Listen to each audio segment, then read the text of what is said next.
What is it? Aw, it's a stupid trinket.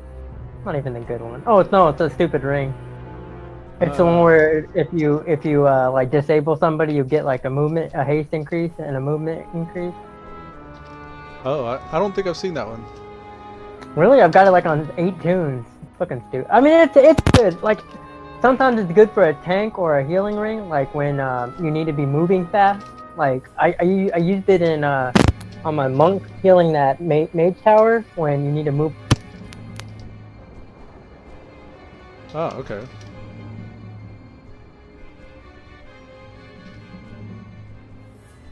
The mage tower, you're using a disabled type, so that's really good because it'll give you a movement increase every time you use it. So it's nice for that. Yeah. Your mic sounds like popcorn right now. Am I using the right side? Yeah. I don't know why. It might be my beard. No worries. So I'm titling the stream. Oh, streaming. I called that the Stalwart Vanguard is back! Exclamation! Dot question mark. You know the other thing is, like, if you do start again, we need to stop coming into Coz Cave and just do all our jump on the voice chat, because that'll help me to like get used to it, get acclimated to talking to other people. Because it's not like I can't do it. It's just like it's that I'm like, when I meet somebody new, I'm kind of shy. But then once you know their voices, because like I hate trying to like put names and faces. Like on Discord it's on the side, but normally like, people use like nicknames and shit now. I'm the same. Like I don't warm up very quickly, but yeah. I kind of try to step out of my comfort zone a bit for the stream and shit.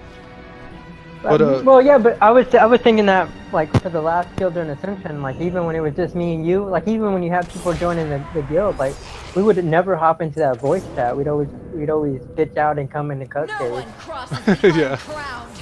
So I mean, I think we need to move over to that guild Discord that you have, you know? Yeah. Bring back the Stalwart Vanguard. Yeah. And then, like, I think that too will keep that continuity between different servers and characters that we're on and stuff.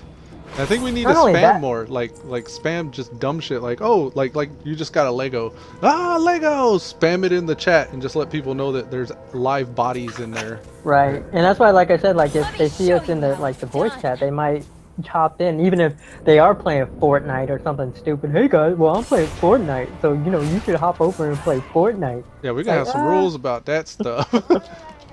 But like, I think we need to have these problems in order to know what like rules we need to make. Oh no, but like people, at least it's active, you know.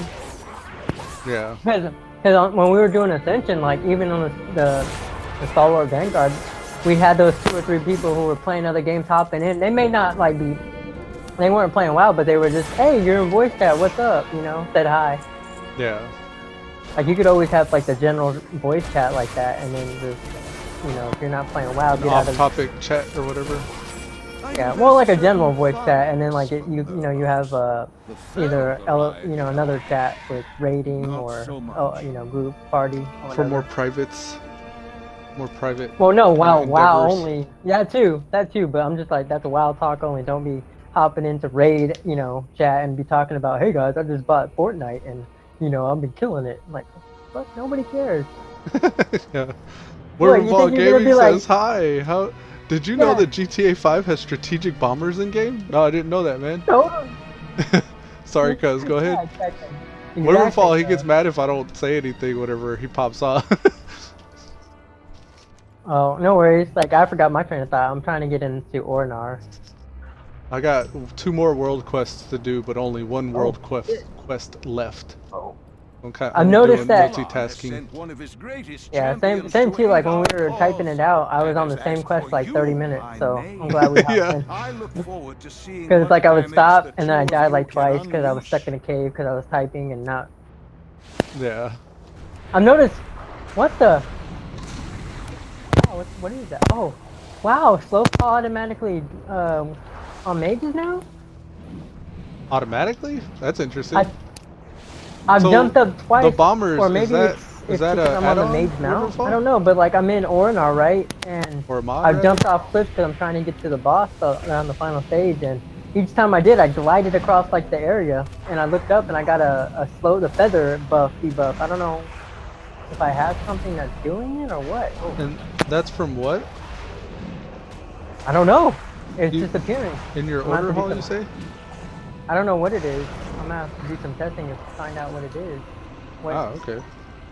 I don't know if it's something that they changed. I know Blizzard did some changes, like the sharding feels weird now, like it feels different.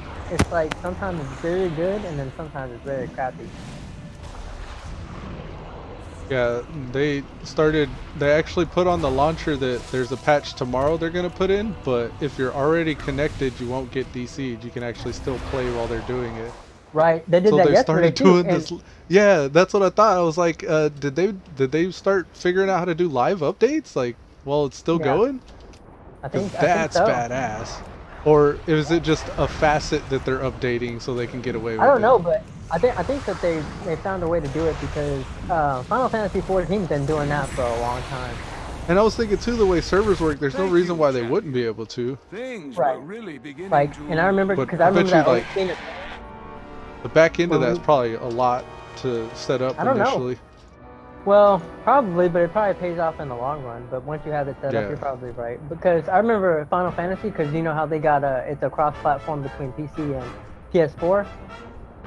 And like, depending on like how you logged in, like on a PS4 or PC, like some people be like, hey, and like they're like, oh shit, they're doing maintenance on the PS4 version, and then like it's like, oh shit, you can't log off because they will be stuck out of the game. I see. But I noticed that too yesterday because I logged off my GTA Online, like you can get a theme after a heist. Oh, okay. So a bomber's theme is pretty cool. It reminded me of Final Fantasy 14 when that happened. I was like, oh shit, Final Fantasy 14. On point like a butter knife. Yeah, man, because like you would just auto run into the wall and never log off. So I'm gonna make tunes on Culturass and Blade Fist guild masters. I'm gonna do probably Daydream. I'll do the paladins most likely. The rule setters, the enforcers. Are these the servers who want to do it, or like? I mean, because once we start, like it's gonna be started. You know what I mean? Like, yeah. I really wish that they would make it so you could make guilds within the shard. I think that would be so awesome, and I think it would open up a lot of the servers. How do you mean? Like instead of only Blade Fist and Culturass can be in a guild, the same guild. I wish like they'd opened up the servers for like all the guilds like on that server can have anybody from those servers on that shard. That would be, I think that would really help their communities a lot. Because like you just said, like we have tunes on Belgoon, right? But I think they're on the same shard as. No, they're on a different shard actually. But still, like it would be nice if like you could just have a guild with, you know, tunes from multiple servers in that guild, and not having to worry about like server transfers and all that. Yeah, it's hard because all my tunes being split up like they are. Like I was telling Jeanette the other day, for every tune I have was a friend I was playing with that I decided to level with. And oftentimes like the friends that I already had that wanted to make new tunes, I would level new tunes with them even after that. So I ended up with like all these characters, and some of them, like I've only recently recently in WoW consolidated them all to one server. And I thought I was so smart for doing that, but I feel like I shot myself in the foot in some ways, some days. Wyvernfall said, do those subliminal videos on YouTube work like change eye color, age, reality, height, let you fly, let you control weather and elements and time through subliminal messages? Are the videos about changing your eye color, your age, your reality, and your height? Or letting you fly? Is that what you mean? And then letting you change the weather and elements and time through subliminal messages. So do they work like that? I don't know. Oh, subliminal. Do you mean like no, subliminal? I was gonna say binaural. Like they have like binaural videos where there's like sound waves they'll play, and people will listen to that stuff to relax, but I don't know if that's the same thing you're talking about. But I haven't heard about any videos that allow you to change your eye color, age, height, and controlling the weather and stuff like that. The videos say by watching it you can do those things. Oh. Yeah, or you're asking if they work? I don't know. I'm not sure. And if they do work, maybe it works for that person and nobody else can tell because they're in an alternate fractal reality universe. I was watching that Mandela Effect. And don't ever watch a Mandela Effect video on YouTube, because all of a sudden that's all you see on your recommended videos is like all these people with this Mandela Effect bullshit. Have you heard of that, Coz? Yeah, I have. Or is it like, is it Bernstein Bears or is it Bernstein Bears? It's like, I don't understand. It's like Shazam and Kazam were both genies. One was Shaquille O'Neal and one was Sinbad. And everybody remembers Sinbad being his own version of a genie. And then College Humor made a Sinbad version using older Sinbad who actually looks young. They made a... I think I saw that one. Oh Yeah. my god. Wait, when I saw the Kazam versus Shazam though, I was like, no, that's a computer. That's a music app that used to be back in like 10 years ago. It's a comic book character too, like, but Right, I do yeah, like.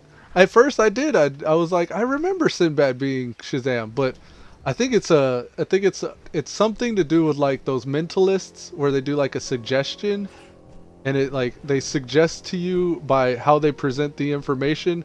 Like, okay, Wyvernfall, you could be our control here for this. How do you spell the word yes?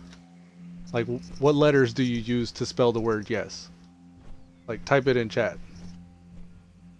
Like, use dashes if you can. Like, I'll spell the word can. I'll show you. I'll give you an idea of like what I mean. Like, Spell it in German. so like, if I wanted to spell the word can, that's how I would spell it. So, if you can for me, be our control here. Yes. Okay, so he spelled the word yes, Y-E-S. Okay. Now, Wyvernfall, what does E-Y-E-S spell? Like, say it out loud to yourself.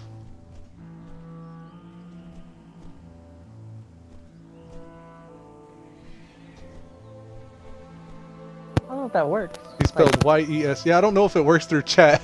And if I was sitting there with him right now, I could hear him saying what E-Y-E-S spells. So like, play along, Cuz. Play along. Cuz, what does, or how do you spell yes? Y-E-S? Right. Okay, so what does E-Y-E-S spell? So like, yeah. So like normally, a person who's asked to spell yes first, whenever they're asked to say what E-Y-E-S spells, you could try this on a friend or something. They'll say yes, or yes, a yes, yeah, and you would think like, well, that's what that spells.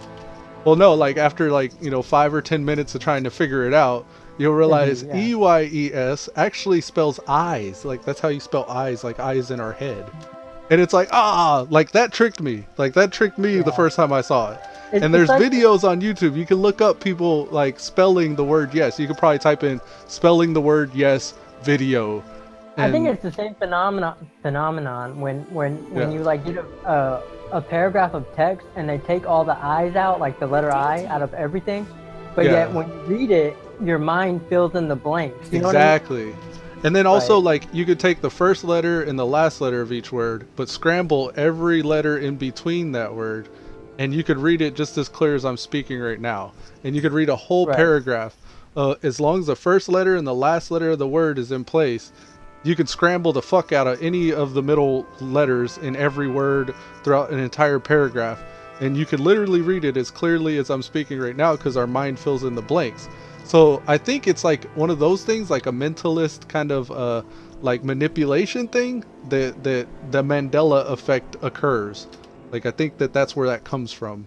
It's like somebody suggests something to you, your mind fills in the blank, and you're like, well, yeah, it was always spelled Bernstein Bears, and Fruit Loops was always F-R-O-O-T Loops.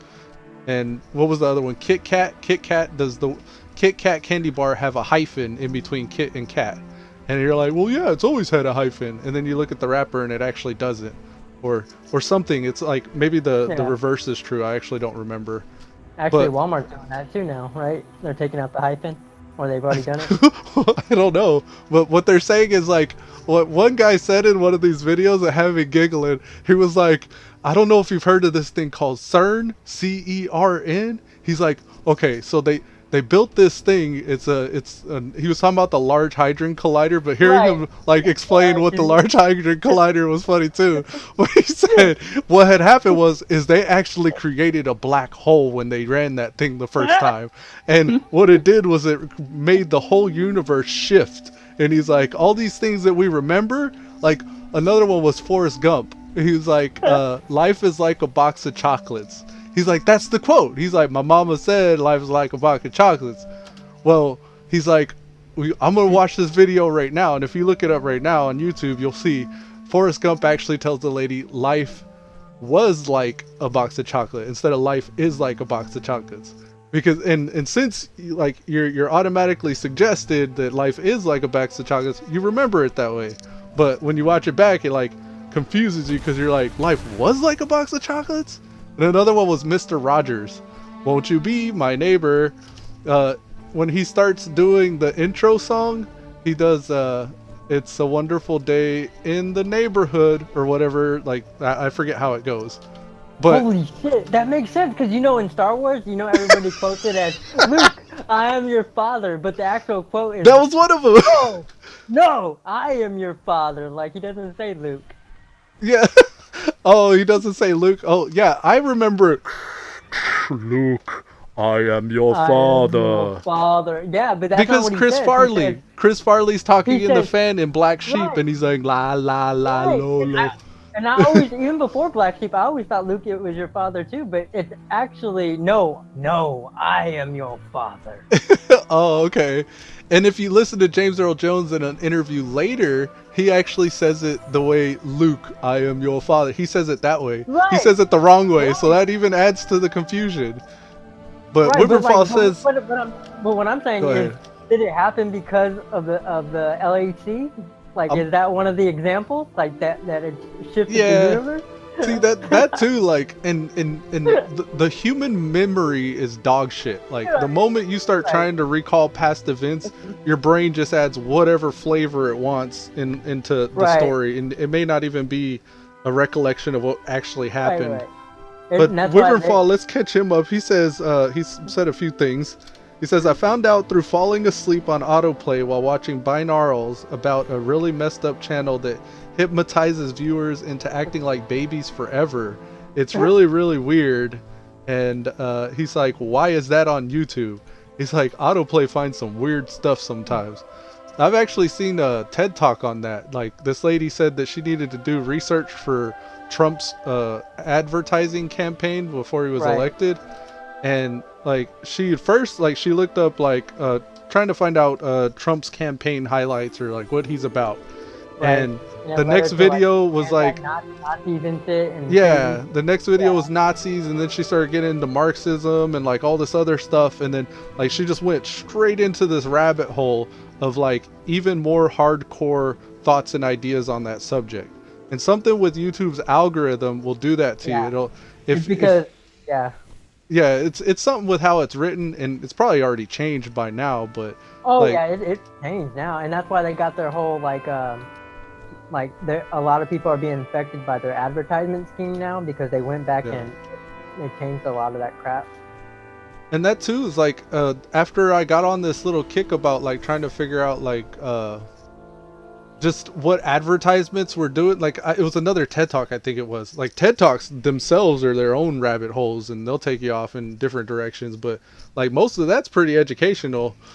But like they do studies, like scientific research and shit like that with control groups, and like they publish their shit in magazines and like all the leading scientific journals and stuff like that. Well, I'll find a subject that I'm curious about, and then I'll find out who's talking about that, and then I'll look up that person, and then I'll start learning everything from his field of study or whatever. And TED Talks were like my first step into that. And one of these ladies, she said, like, there's a couple different directions we can go with the conversation, where like one is like the more you're advertised to from a product, regardless of whether or not you care about that product, the more likely you are to buy that product without thinking, like just automatically. And there's something with the way like Walmarts and stores like that are made that also pressure you into buying, because it's just like really good marketing to have wide open aisles that your kid goes berserk in, that he'll start sprinting up and down the aisles screaming, you know, bloody murder or whatever. That puts you in like a survival state, and you start making like these like not just reactionary, like non like really in-depth yeah, and then all of a sudden you're just buying everything that you saw in your house while you were growing up that your parents bought. It's also like the stuff like right at when you're at the checkout aisle and they have like those 2 shelves filled with candy and drinks, because you're stuck there right there at eye level with the children. Yeah, it's not fair. and it's a multi-billion-dollar industry that is these kids. And it even was when we were growing up looking at all these we used to watch our cartoons, and in between every cartoon was this new box of cereal or action figure that we just had to have, that we went bugged and pestered our parents for. You could only order this toy through this 1-800 number. How many times did we see that growing up? I never did it, but like, no, me neither. I know that was a thing, yeah. But like, if I ever wanted to, I probably could have, because me being an only child, and like, you know, I pretty much got whatever I wanted. Where you're from a bigger family, but like if I ever said like that, I usually could get it if I wanted to. But I always like knew, like I was always into the bigger scheme, like electronics and stuff when I was young. So my parents lucked out, I guess, in that perspective. Even more so if your parents work a lot too, because like they have more resources to buy that stuff, and then they also feel guilty for not ever being around because they're always at work. So it's just like a multi-billion-dollar industry that way.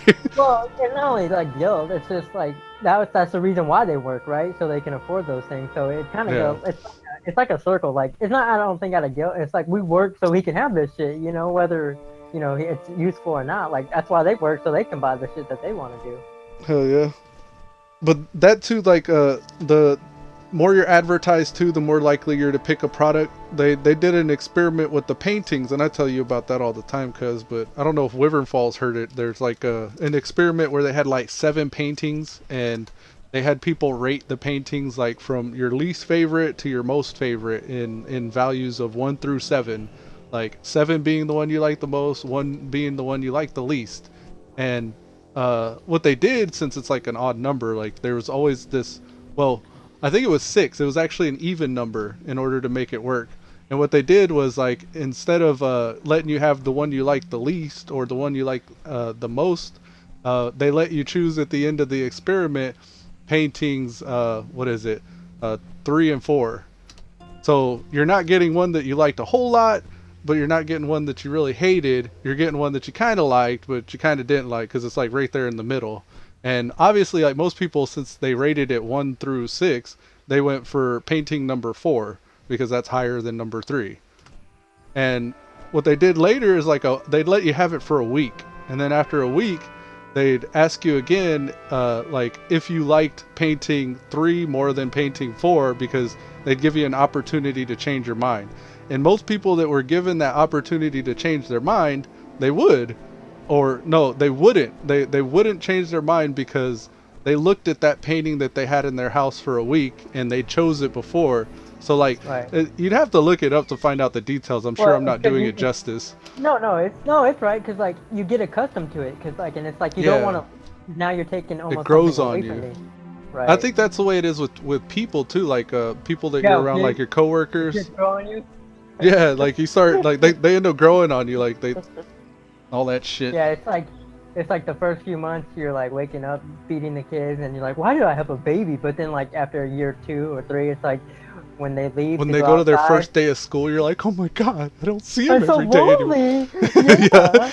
Where are they? Or like you go out of town and you leave them with a neighbor or their friend's house, and it's like, I miss them. I'm lonely.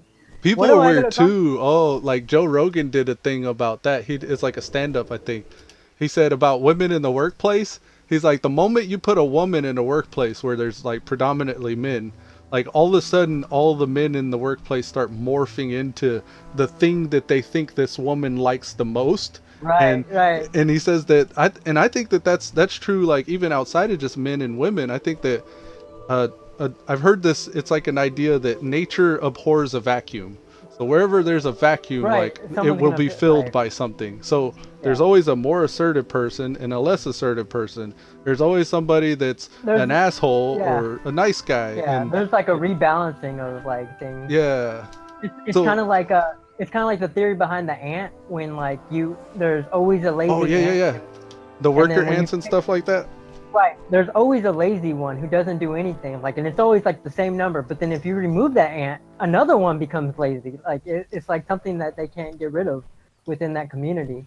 It's Uh, always going to be a small percentage or something like that. I think it's the Book of Matthew, or also what is it? The Pareto distribution. I think it's that in action on a different level. Like there's different levels or dimensions of analysis, and like work ethic would be one of them. Where even in workplaces nowadays, like it's true that 80% of the people do less work than 20%, and 20% of the people do almost all of the work. And Right. like they're even compensated that way, like with, and that was also related to this whole the female gender workplace thing with the Google guy. Like he was saying, like this is real research out here, like in published journals of science, and it says that women are more agreeable, so that's why they don't get promotions, because they're more likely to say, oh okay, yeah, like I'm not gonna put pressure on my boss or whatever, Right. because And I know and he how wasn't hard he talking. works and how limited And he, our resources are, so they won't get right. the And he they wasn't saying all women, even in that argument. He was right, just saying most women. He was saying right. a good proportion of them There's do always that. outliers, yeah. All right, there's always assertive, there's always going to be the Because outliers, the like you said, to Pareto that. distribution, there are some Right. women, some small amount of women who are the most assertive, but that doesn't mean like all of them are. Like, but then like he said that's also why women tend to work in more like dealing with people professions, because like their agreeableness, like you want to be liked, you want to be nice to Oh people wow, if you're yeah. agreeable, And and it's that's why not they're just that. Like nurses more often than not, and that's I was what. gonna say, like the opposite to that is like if you take a woman who's been working like out of her social aspect and like she's at home now, she doesn't Yeah, know what to do with herself, and she's there's a almost depression falling that into kicks in. depression. Yeah. Yeah, because they're missing that social structure that they once had. They need the feedback to feel valued, but and that validates them if they're agreeable, because they want to be liked and they want to be likable, and whenever they are liked Right. or likable, like that makes them carry themselves taller. But then also like that the dynamic is also in play whenever they have children, because when a woman's of age, like usually the 30s to 40s range, that's usually whenever it's like most optimal for a woman to have a child, because at some point you can't do it anymore. Like the woman ages and their eggs dry up or whatever.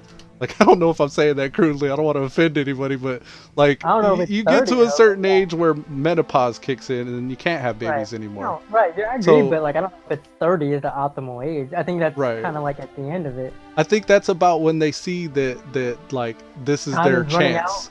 Yeah. Right. And then they start getting really hungry and looking for men, and they don't want just a But boyfriend and a one night stand. Like in, they want husband material at that age. but right, but at 30, like I don't necessarily think But that's what all I think. all that to say, like I don't know my facts like straight up, Right. but I Right, know right, I get it. like a woman that has a baby that cries, the baby is never wrong. Like whenever a baby's born, you have to be an agreeable person to not choke the little shit, because like you can't put up, like you're at your wits end, you haven't had like so many hours of sleep and you've got other stresses and worries in life. Like the child needs attention, the child needs a diaper change, the child needs a bottle. Like a child is never wrong when you're taking care of a child, and a more agreeable person is better suited to deal with that than someone who's Yeah. disagreeable.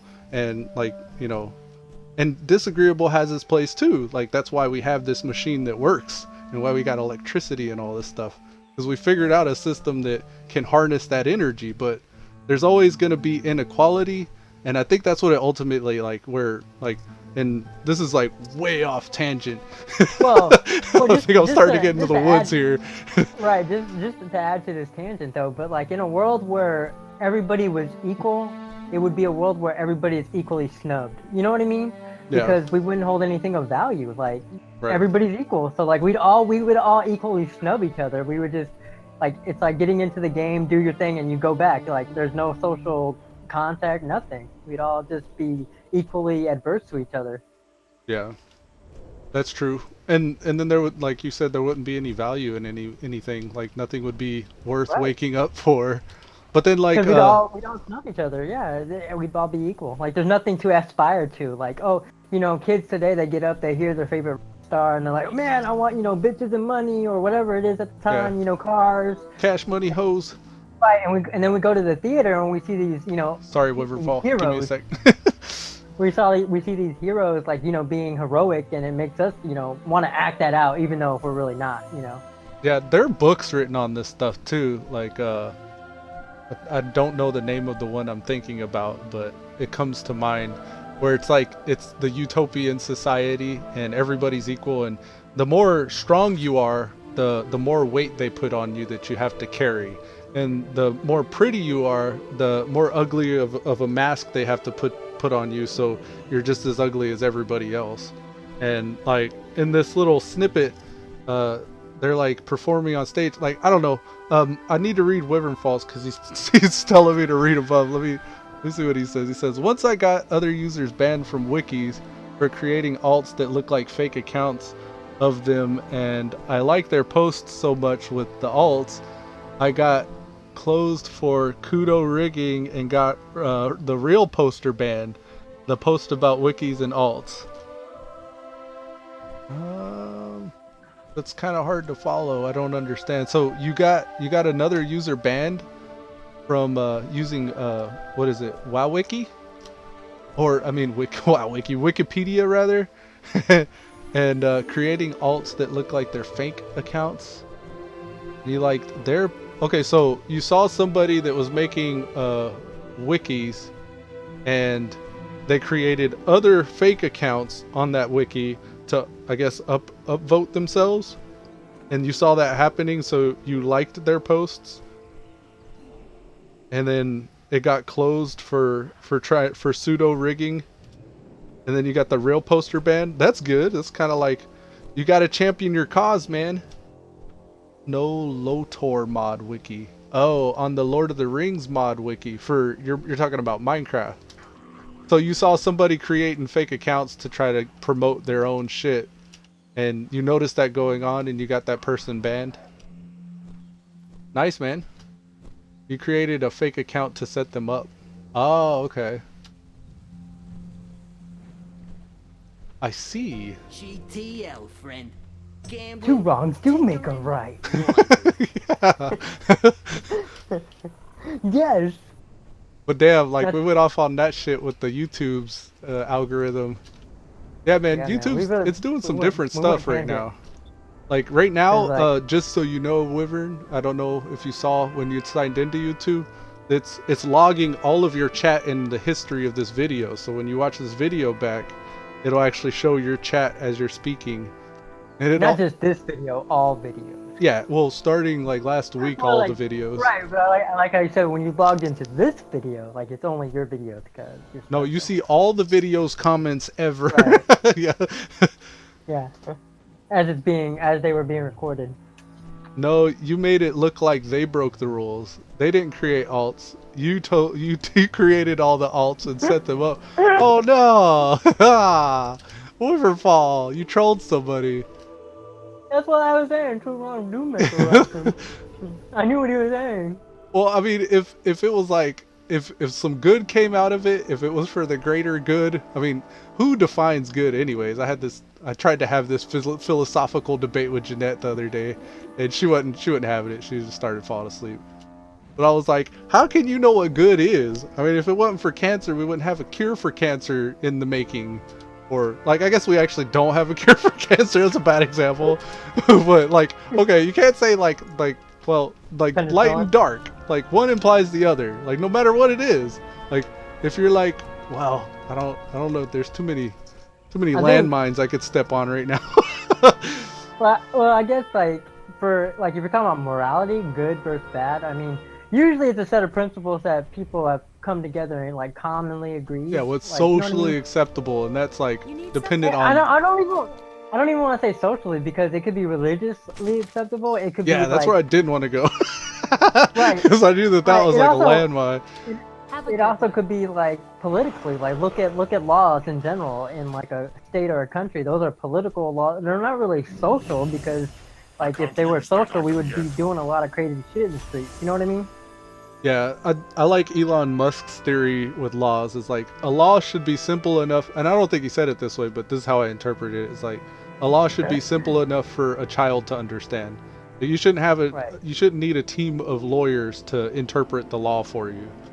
And then like they were asking him what kind of government's going to be set up on Mars, and he said that he'd want to be the emperor, but kind of jokingly. And he said that he was thinking He's of like, I'm just joking. No, and then but like not really. yeah, right. You know, nobody wanted or everybody elected Washington even though he didn't want it. But No, but like he's like no, he's like I'm gonna be the emperor. Just joking. Not really. He's not really joking. Yeah. He wants to be the emperor. well, he said that their government's going to be something like a direct democracy where everybody gets to vote on a law that passes. And then Right. That's what I've always said. and like I don't see why that's not already a thing. Like pull out your cell phone and freaking vote. Well, the reason that it wasn't is because, I mean, and even today you could argue, even with like the instant communication we have today, it still could be a negative because think about it. Like, look at social media. Like, You definitely wouldn't want laws changing continuously, like all the time. Right, but then even like you still wouldn't want to be putting laws like off a reactionary basis either, and like, but you would have this massive call. Like, all they would need is a majority. You know what I mean? Yeah. Like, Like and they would even if just they're need misinformed. the 51st vote or the 50th actually vote. Right, and so like you have all this, especially with the fake news that you know all that big story about fake news recently. Like everybody's misinformed, and Google's You wouldn't- doing something about it. It's like a $30 million project to help sort out fake news, and then they gave like I Right. think kids like $10 million to educate them on what fake news Well- looks like. but even still, like even like stuff like YouTube is still getting it wrong because it was just like just a few days ago that someone was talking about this person being banned because of like the rhetoric he was saying. But then on one hand, on YouTube, like the kids account or kids version of whatever that is, you had stuff talking about how about like like the not Scientology, but like the religious version of like Adam and Eve, and like you have both versions of like this is how we were created, and then you have the biblical version of how we were created, and neither of them are truly accurate in a way because, well, I mean, if you believe one, that's fine, but like we really don't know how or where our origins come from, right? I mean, we still argue if it's Africa or Europe or Asia somewhere. Yeah. We don't. So like it's misinformation, and they're teaching this to kids, and it's like wow, it's crazy. But shit. that's like the type of questions a kid will ask too. So it's like right, but like in these we need to be videos, proud. like, they're We need to saying not these be things are proud enough fact. to tell the kid like we don't know. This is the best guess we have Right. so far. Right, but these are like, but it's like they had both versions of like, I guess I don't want to say left and right, but they had both extreme versions of telling these kids this is exactly how it was, like how the hell do you know, like, and so someone came out about that saying like you really need to look at these kids accounts and like take a lot of these videos off if you're going to be looking at adult stuff, because at least adults, for the most part, should be able to come to their own conclusions. Sure, there are Yeah. people who get wrapped up in the mob mentality, but still, like kids, like they're still forming an opinion. And if you tell them like Adam and Eve, God created Adam and Eve, and that's how it is, and they get to school, and like the teacher asks the question, "How were we created?" and they all know. They "Hey, point Adam at and their Eve." classmate named Adam. Yeah, it Adam was made him. us. He kind of. He stuck Eve, and then like Eve had us. What does stuffed mean? Can you clarify that for the class, please? Wiverfall says, I sometimes set up users to get banned, so I recruit them into an alt troll army and go on a tag team to grief wiki articles and forums. I also create alts to make look like alts of others already brand trolls and wikis and act like they're back. Oh man, you played the game on many levels, Wiverfall. So He's both like the advocate and like the person who goes after the advocate. yeah. He's playing both sides. Well, I guess he's playing both sides, and I don't know. Just stay away from WoW stuff, man. Don't start getting. It's hard enough to figure out what I should be doing on this rogue. Oh damn! I fell into the hole. Gotta get out. Damn, this video 40 minutes ago was supposed to be like the rules of the Stalwart Vanguard. Right, I was just gonna say that, like, when I originally got into this Discord, we were supposed to be talking about WoW stuff, not like the continuation of the universe through that. Well, Wiverfall got me with all the YouTube stuff. He said, "I'll bet I could demote admins by setting them up." Oh, Wiverfall. With great power comes great responsibility, man. Stan Lee said that. Via Uncle. Not on the internet. Uncle. Here's a not. What's his name? Uncle? The Uncle Spider-Man? Uncle Ben. Uncle Ben, yeah. It's like the easiest name to remember, Ben. Three letters. I was thinking of Peter's name, Peter Parker. Uncle Peter. Oh, he's just thinking of Peter Parker. Great responsibility, man. Your actions, they have consequences that you can't foresee. Not on the internet. And you said live on... I'll have you know, a lot of people watch my videos. You may have shot yourself in the foot by getting on this very, very volatile and I want to say voluptuous, but I don't mean voluptuous. You know what I mean? This is a huge media outlet here. Voluptuous. I meant like it was like a voluptuous, robust, probably robust. Robust. That's a good, next girl you see. Pay her that compliment. You're a very robust woman. See what she says. If she takes it as a compliment, we'll know. I don't know why, but I think that's a good mage name. Robust. Robust.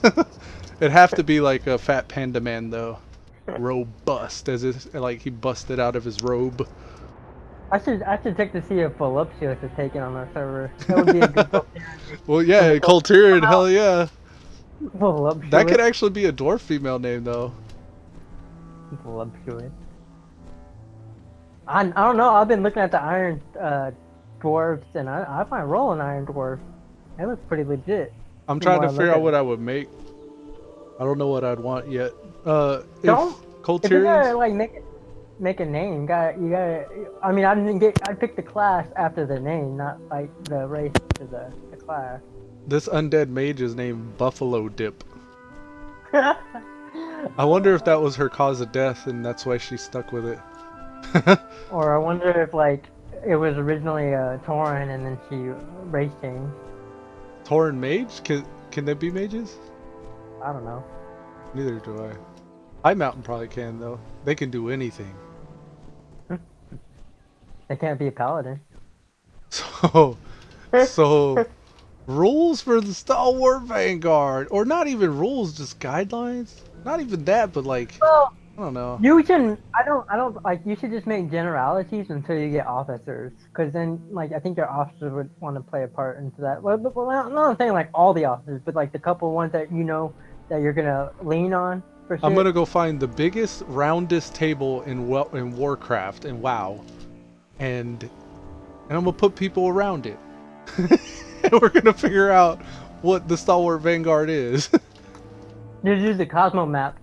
You are ordered from now on. Our guild hall, like they don't have guild halls out yet, but our guild hall is gonna be Upper Karazhan. Like we're gonna have guild meetings in Upper Karazhan. Attendance is required. So every time we start a guild meeting, we have to clear the raid or the dungeon up to that part. There's gonna be 9 of us only. Alright, let the meeting commence. We have everybody who's not an officer down below, and then the 9 officers, well, the 8 officers and the guild master stand at the top. Yeah. We'll have all the Death Knights stand by the Shadow Realm globe. And we'll talk about the mysteries of the cosmology of WoW. And participation is mandatory. Yep. And then once a month we have to meet even up, the low levels, like the level 20s, have to be there, and it's up to the higher levels to figure out how to get them in. Well, all you gotta do is get a lock, right? And then invite him to raid and then summon him. Now. Yeah, if we have a lock. I don't know. We'll see. But yeah, I very much think we should have something like that. Like probably not weekly, but at least every couple of weeks or. How many classes are there, by the way? 14, I want to say. I have 17 tunes. And I'm gonna have to log out because you can't answer a simple question. You've been playing WoW for 20 years. Let's see. 1, 2, 3, 4, 5, 6, 7, 8, 11. 9, 10. That can't be 12. 12, I think. 1, 2, 3, 4. 10, 11. 12. So, I'm looking at my Altaholic list, and I got them all up here. Rogue, Death Knight, Demon Hunter, Shaman, Warlock, Hunter, Monk, Druid, Warrior, Paladin. Oh, 12 Demon Hunters not on this list. And then I also got a Mage and a Priest. Whoa. So How come Demon Hunter is not on the list? 1, 2, 3, 4, How do you make 5, a Demon Hunter? 6, 7, 8, 9, 10. I logged out. 12. I'm at the character creation. I'm at the character. Oh, you know why? You don't have a max level? No, because I already have a Demon Hunter on the server. You can only have one per server. So it doesn't show it when you create a character. Oh, okay. Oh, so you're looking at the create a character. I see. I'm following. So yeah, they don't have... Demon Hunter's not on the 12, on right? The list. Yeah, it's going to be 12. Because I was watching... Did you watch the Q&A? Yeah. Alright, well anyways, one of the YouTubers sent in his question about, you have 12 classes and like 36 specs or 28 or whatever, right? One of the questions on the Q&A were something like that, to that regard.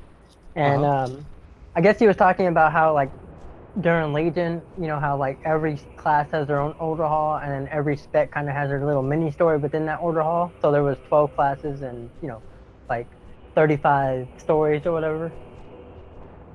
Yeah. Yeah, but like it's funny because those two guys who were taking the questions, he said 13 classes. 13. Dun dun dun. Yeah, man. What is that about? That's weird. So who said that? I think it was Lore, not Ian Azacosis, but the other guy, the guy with the long hair. Maybe that's why the Zandalari and the dwarves aren't out yet, because they're probably going to have access to a new class.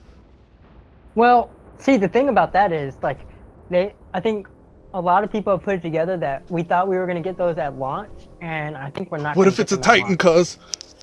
Oh, what if it's a Titan? A Titan class? That's just arcane. Like, it's not a Titan. No, I don't think Titans are what you think they are, cuz. It's a Titan! What if it's a Titan? They're just walking boners, like rockers. Well, I'm trying to think like a troll Titan and a dark iron dwarf Titan. Like Magni Bronzebeard is a Titan, right?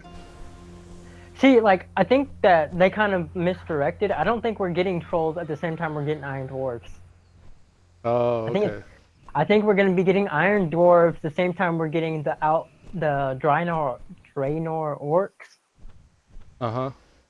And I think that they're gonna match the trolls with the other humans, the Colterians. I was out on the side note, the Thundering Islands, or the Thundering Isles, whatever it's called, and it looked like those trolls look like the Zandalari. And I don't know if they always did, or if that was something recent. Well, but they look like Zandalari, and they are Zandalari trolls, actually. You gotta understand that the Zandalari and the Mogu, who used to rule Pandora, had an alliance. So there may be like Zandalari trolls there. In fact, the reason that both like kings at the time, when they were like when they pretty much ruled the world, the Mogu and the Zandalari, was because they both went out and attacked Uldir. Was it Uldir? or no, Uldum. Uldum. I always get them confused. There's three of them now. Oldham, the below Tanaris? Uldum, yeah, they both went out and attacked that area. They were gonna seize the engine of Origination The halls of origination? No, not the halls of the.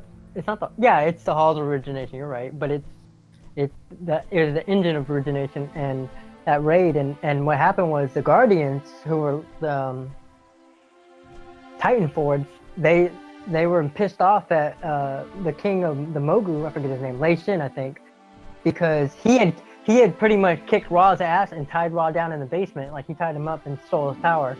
Ah.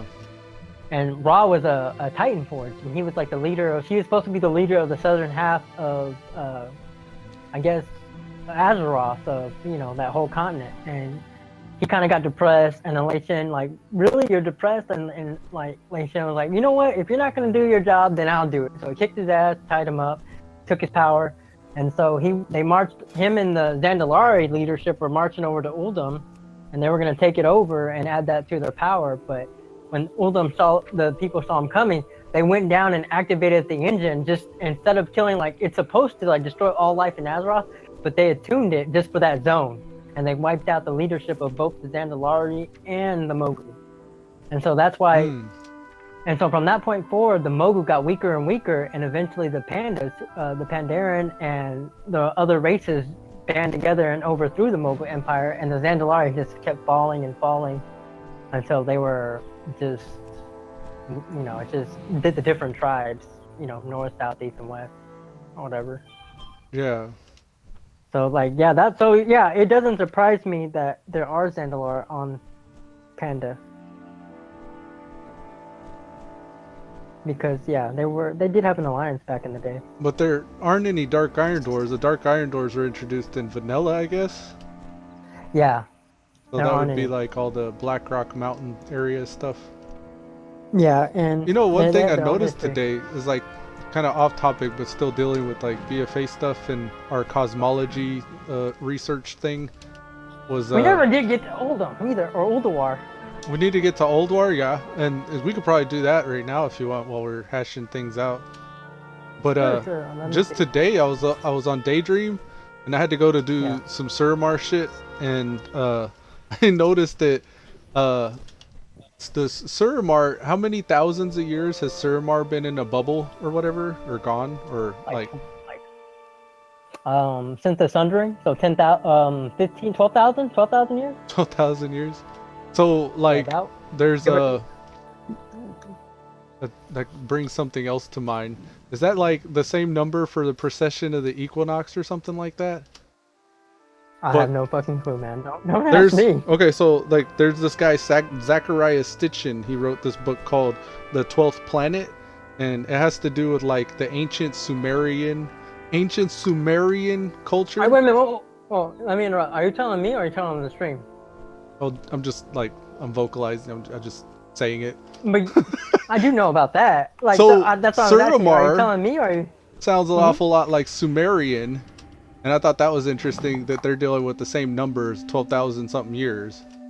And that's supposed to be the rotation for the orbit of our 12th planet, quote unquote, Nibiru. I thought it was 36,000. That's the precession of the equinox. So that's whenever the poles of the planet flip. And that's also how they align statues and like the ley lines idea. Like that's supposed to be like how they make these giant monolithic structures on this planet line up with shit around our constellations and shit like that around our planet or whatever. Well, I was just gonna say like astrology. That's what I meant. Right. Like they use that astrology to lay down our monolithic structures for whatever reason. I mean, there was actually a good research article that came out like just a couple months ago where a scientist figured out how they exactly did that, and it explains mathematically exactly how they did it, like to the degree of error that we see in their. Yeah, it's like within 5 degrees, I think. Right, but besides that, Yeah, I don't know if it's 36,000 though, because well, I think you're like you're kind of like mixing up certain things because like the pole flipping. I am. I think that was something else. There's those numbers Right, are significant and they pop up different right, they places. are. But like I was gonna say, like the pole flipping thing. They don't know what. Like we have all this data, like when they scour the ocean floor and they can actually see when the poles flip, and Yeah, like it's the really Mayan weird. calendar marked the last one, right? When in 2012, that was the most recent one. That was well. See, like there, we have all these numbers, and we don't know what their significance are because like 2012 came and went, and nothing happened for the Yeah. most part. So like it's the and a theory is that the Mayans like there was error, like they had the right equation, but how they did it was wrong or something. But I don't know if that's necessarily true because if you Sorry, talk to any Wyvern. One geologists, sec. like specifically the pole flipping thing, the magnetism of the poles, Yeah. so far from the data we've gathered, like it's supposed to happen every so often. We do know this, and we are due one soon. But I heard too there was something regarding poles and magnetism and stuff like that, and how things are charged, positive or negative. That right, I forget what it was. It was some kind of a, it's like some kind of a tunnel theory or whatever, or some shit like that. But I think Joe Rogan had this scientist that had written a book on it, and he had said something to the effect of a positive charge versus a negative charge isn't actually plus or minus. Like those are interchangeable. Like one, yeah, like they the are. reverse can be true. Like it's actually not anything that's like, Right, it's just the way we label it. it's not a natural truth. It's just what we've called it, just to keep Right, track of it. it's what we've labeled it. It's kind of like numbers. Numbers really wouldn't exist in the universe. Like it's something we use to apply to things, you know, because we don't have the mental capacity just to look at each world and go, oh, that's Earth, you know, that's Mars. To Yeah. us, we don't have the mental capacity. We have to count them. Oh, there's one, Oh, there's two, there's three. that actually ties into the same the creation myths or whatever. How Right, Marduk that slayed Tiamat had to first cast a net on Tiamat and pretty much create the matrix that is the structure that existence would exist within in order to right. slay Tiamat, the dragon or whatever. It's like And that's how we they brought him create into things. We this. create a matrix first. We part it Right. out and we number it or we Oh portion it. man, just hearing you talk about this. Alcon is it Alcon? No, Alkalon. He's kind of like Pyromancer, and him and Pyromancer do these like sometimes they do like these 3 or 4 hour streams and just talk the shit like kind of like what we're doing now. They go from Yeah. WoW, they jump to politics, they go back to WoW. But anyways, he did like a 10-minute or 15-minute vid just like 2 days ago, and I actually commented on it because he talks about how Sargeras won, like he won the fight, but he won the fight because What's when up, Sebastian we're Beverly? up on that the seat of the Pantheon, Uh-huh. he's trying. His I was looking ultimate at the goal- names of those guys too, Golganeth and Alganeth or all that stuff. Like the right. name you Well, just anyway. said sounded like one of them, but go ahead. Yeah, but it's not. But yeah. Anyways, he's Australian. I don't know where he got the name from, but he was talking about how you know when they pull up Argus. When you probably haven't seen the video in a while, but normally when like you first go to do that fight, they channel in all their power to bring out Argus or whatever, and then he forms, and then we fight him. Well, Yeah. he's saying, what if they weren't channeling their power into him? What if they were taking it from him? And then, because immediately right after they do it, Sargeras around Azeroth speaks, your undoing will be that what you have stolen.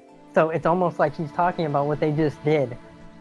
And Oh, and so he's it's saying like- like somebody's lying. But, well, no, but he's like they siphon instead of siphoning energy into bringing out Argus. What if they siphon energy from him to bring him up, and then because the line right after they do this is what you have stolen will be your undoing.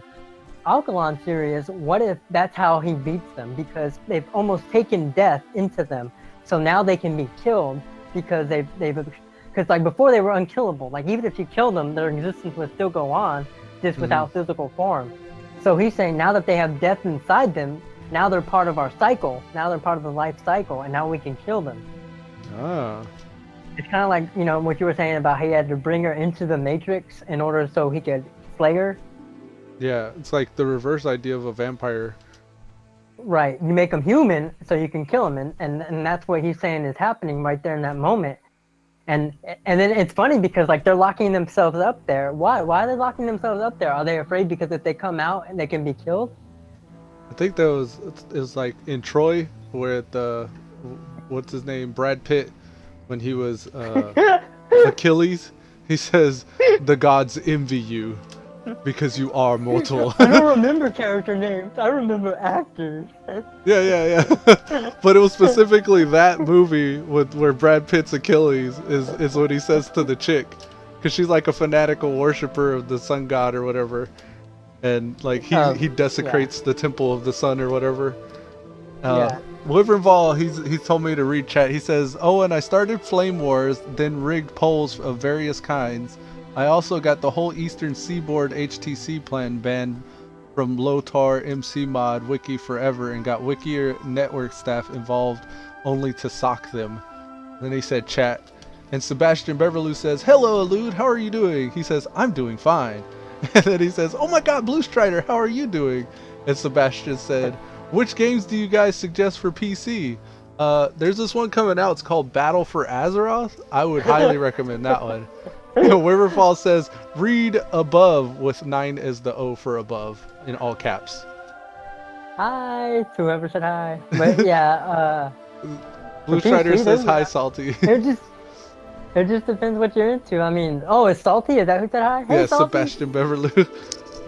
He said, "Oh my god, Blue Strider, how are you doing?"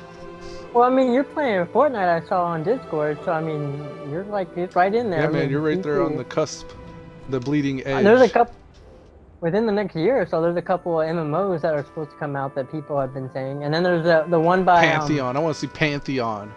Yeah, and then there's that new game that has a lot of Cthulhu stuff. That Really? It's like the old It's made gods? by... Kind of, it looks like it's kind of medieval. It looks like it's an RPG. It's made by the people who make the Witcher game. So like that should be good when it comes out. But that'll probably also be for consoles as well. I'm not sure though. Sebastian said, "Hey Elude, can I join your Discord and talk?" No, man, we're actually trying to have somewhat of a structured conversation here, but we're like running off on tangents because we haven't talked in a while. Yeah, we haven't talked in like what, 2 weeks almost? Yeah, it's been a while.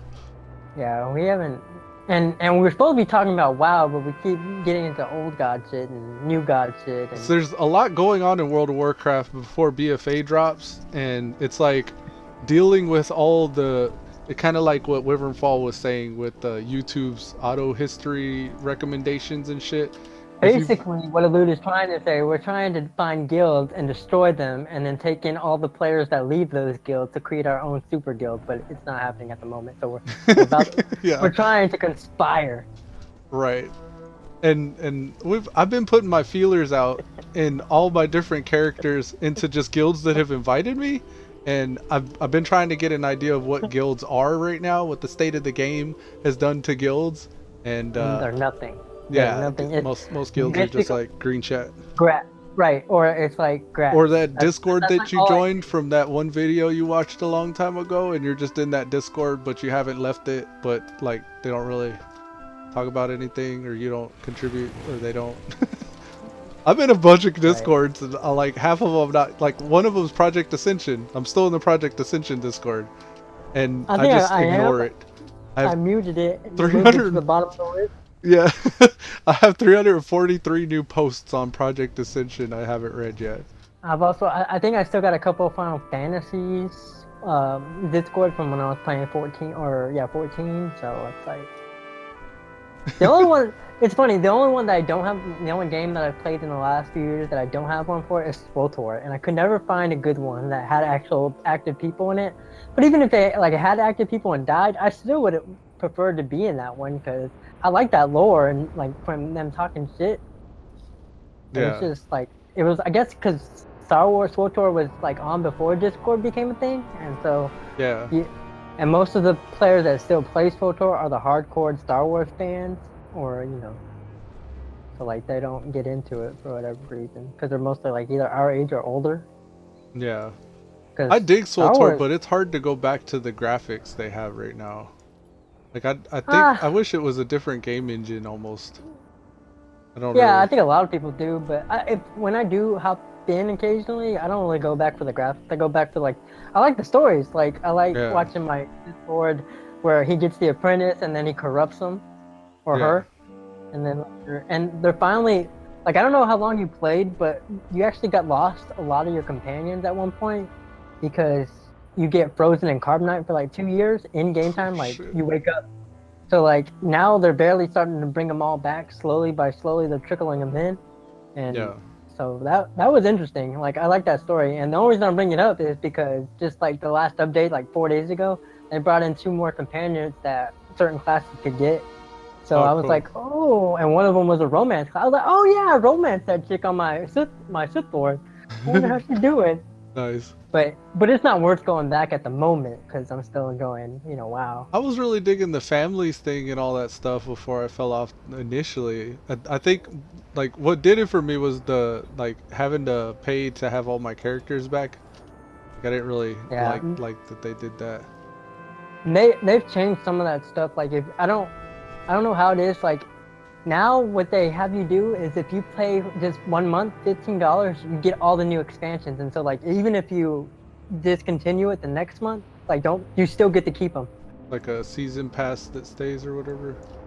Pretty much, and then like the only thing I don't, and then like you become preferred, and then you get. And remember how like we had to do that active thing with the characters? Now you get 12 instead of I think it was Oh. 3. Yeah, it was like 2 or 3 on that I had to Right, choose, and I had one of every character, and I was like, nah.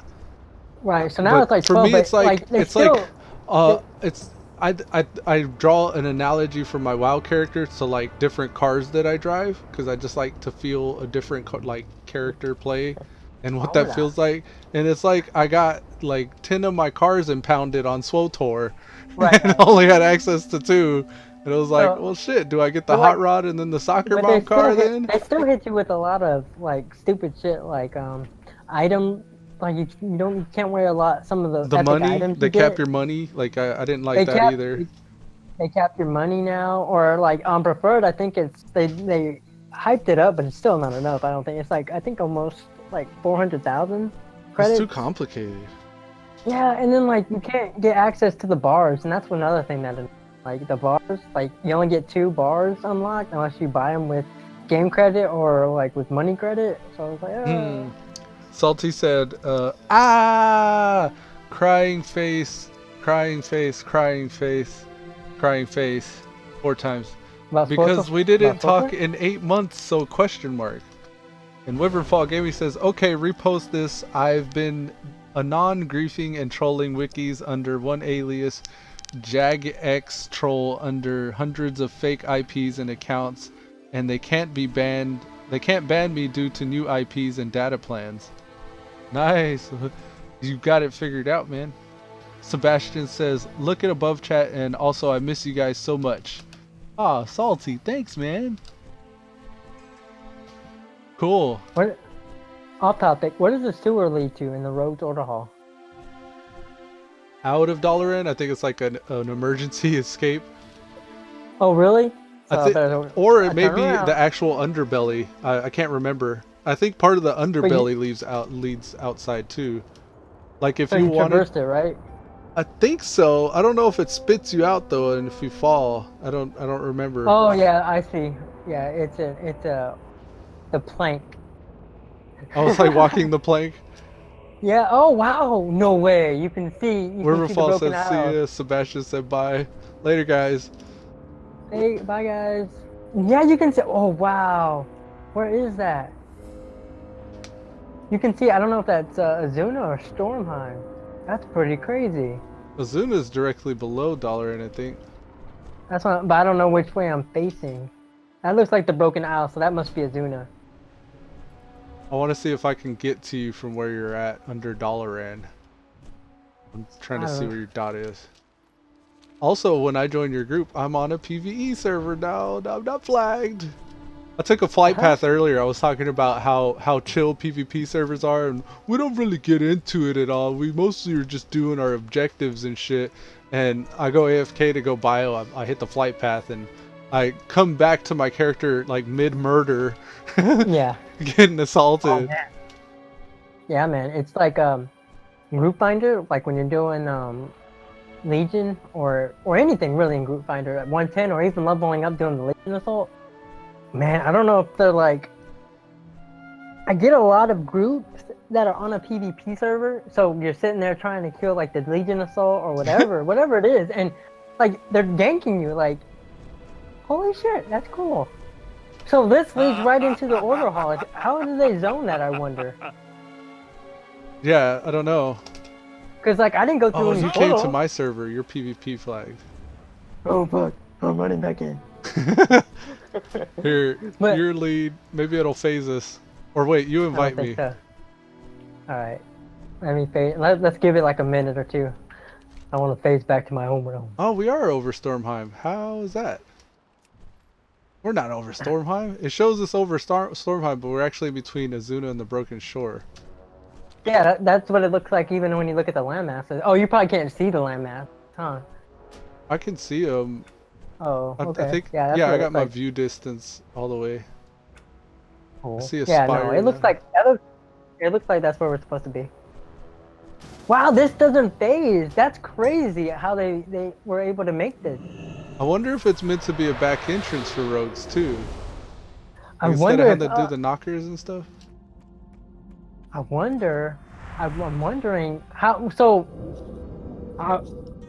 I wonder if you can get in here without being this class.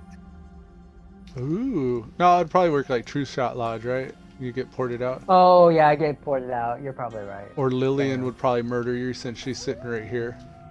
Hey, you're not a rogue. Yeah, man. But I think they have access to the underbelly as well from the Order Hall. I don't even know what I was doing. Can I even fly? Yeah, I can fly. Just exploring, I bet. There's a lot of interesting shit going on. Yeah, man. Like, it's crazy. Like, I could literally just stay, like, not do anything, but just like go into lore shit. Especially since I've been reading the Chronicle. Like, it's I was stoked too because like I remember one of your initial gripes about WoW was how not dense the lore was, like how it used to be kind of. They took that Wrath of the Lich King like approach to lore, and they've done a lot better since then. Because I think completely different now. But I don't even think it's different. I think that it's been planned out meticulously to a not BC. Like when they first started, they had an idea where they wanted to go, but in BC, like it was reactionary. Like, oh fuck, you know, it's popular. We did it, guys. And then they threw out another expansion just to keep it hype, just to you know, keep the bait on the hook. Right. Well, not even that. They just wanted to revel in that success, and so they threw out BC. And a lot of BC, if you really pay attention to it, it's all jacked up. Like the way they have Elude like doing what he's doing, and like a lot of the stuff. Like I don't think it was meticulously planned out, but like they had an idea of where they wanted to go. And then after BC, you know, was a success, you know, going into Wrath and dealing with you know, Arthas and the Lich King, they're like, yeah, let's get started to put this shit back on track. And so I think that from that point forward, they got back on the meticulous, leaving clues here.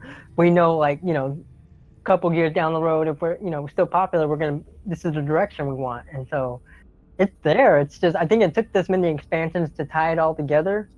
I heard something recently, and I don't know if you said it or I heard it from something else, but like a lot of people, like they there's this idea that you could like tease a movie that you might want to happen, and then just let like the fan fiction of it all like write itself. Because you tell people, like, you give them a short trailer with an idea like, oh, right, Captain America, he meets, because everybody perceives it differently, and so like you get all these ideas. Right. All of a sudden, like, it shows a picture of Thrall standing next to Iron Man, and like you just let like all the fans of those genres just go crazy with theories, kind of like Pyro does, and they write the script for you. So Like, I wonder if it's that. Like, when BC entered, or when BC happened, like, people just went crazy with all their fan fiction and their scheming and plotting of what might come, and it just became something like what it is now. Because It could be. it's also people who are working on the game are part of that community as well. Like, I'm sure they have non-disclosures, but I'm sure a lot of people who are making the game don't know everything about the game, like the story. I think it's like it's kind of like what Ian Hasakosa said. When you're making, like, when they were making this game, they had an idea of what the story, what the lore was, and what it was going to be. But I mean, they like, and when I say they had an idea, like, they had the bold print. Like, they didn't have all the details. Right. They just had, like, we're starting here. We're gonna have, like, you know, the Legion. We're gonna have Arthas. We're gonna have, you know, oh, Panda. You know, I think stuff like that, Panda and stuff like that. It's not really a bold print, and just something that came along. One of the details that they added in later. I heard Miss the Pandaria pandas were actually before that movie, the Panda movie, the Kung Fu Panda. Yeah, Kung Fu Panda. Like, I heard that the pandas were going to come out before Kung Fu Panda was even a thing, but they just took so long to release it that once Kung Fu Panda dropped, it looked like they just bit off of the movie and made, like, their copycat Kung Fu Pandas. I think so too, because if you look at how long it takes to develop something like that, it usually takes like 2 to 5 years, easy. Like, BFA is not something they just started, like, you know, last month when they released Alpha. They've been working on this probably since, like, the launch of Legion, right? Like, all right, guys, let's take a month vacation, and then we're back at it. We'll let the development team, and then, like, they have all the other team, you know, take over the actual maintenance and, like, the implementation of everything, and then, like, the development team goes vacation, and they bring them back in, and it's like, all right, next project. So it's like they've been working on BFA probably since almost the launch of Legion. So I mean, yeah, I can imagine it takes that long.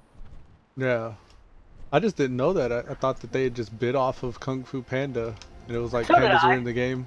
Like, oh, that's kid stuff. Like it's like a reactionary thing, right? But like, to be honest, I'm probably more of a fan of Kung Fu Panda than even my kids are. And it's funny, like, and it's kind of like, I think it's ironic, because if you really look at the Colterians that everybody are so hyped about right now, like, you know, that they want to be a Colterian. Like, if you watch all the streamers and all the podcaster people, when you look at the Colterians, they're basically pandas. Like, they're without the fur and they just added muscle. The model. Right. In fact, in one of the things, so yeah, like, you'll get your bare humans. I can't remember who said it, but I was like, yeah, that's exactly it. They just took the panda and like, hey guys, I bet you I can sell pandas, and they're like, how? And he's like, well, we just make them look human. And I'm like, what? Like, yeah, we'll just add this phrase. We'll take the panda models, make them look human, and you know, I bet you they'll be a big hit. And that's pretty much what they're doing. Yeah. Well, I don't really like the way gear looks on the pandas. I wonder if that'll be true for the Colterians.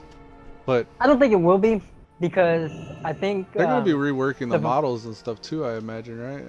Well, I think the difference is with, like, the pandas, like, there's really no ability to make them look to sculpt them, like, because it's fur, right? It's like plump.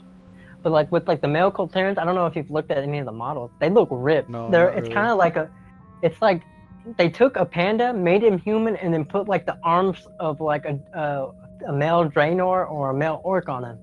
Oh, okay. And that's what, like, they're really muscular. And it's funny because one of the streamers was talking about how the males just look so awesome. They're grizzly. They got these muscular arms. But look at the females. Like, it's just like a plump female with, like, a pretty face. Like, it's like there's such a dichotomy between the two, because you got one looking all grizzled and, you know, barrel-chested and muscular, like he's just, like, out in the wilderness.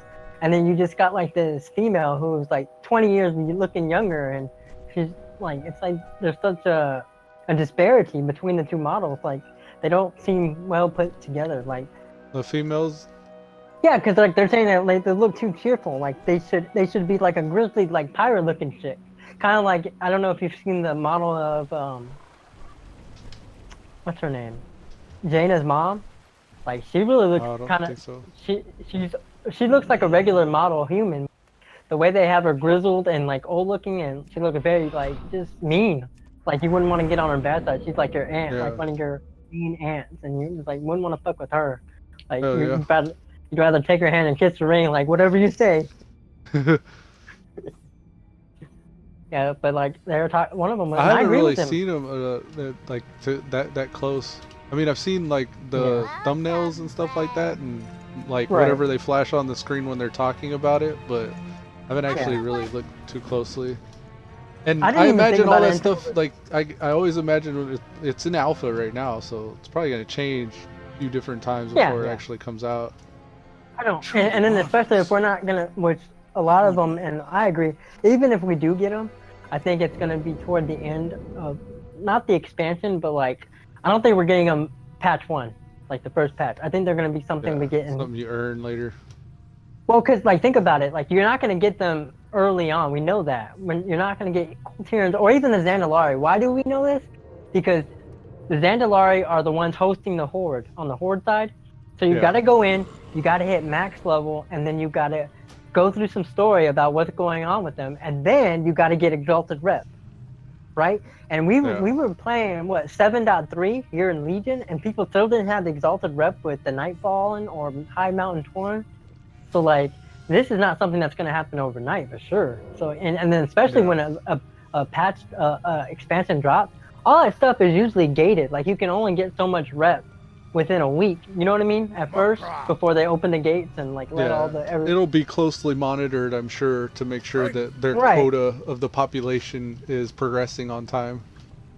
Right. So that's what I'm saying. Like it's going to be gated. So we probably won't see them until maybe at the end of the patch of the first patch, or maybe even the beginning of the second patch. You know what I mean?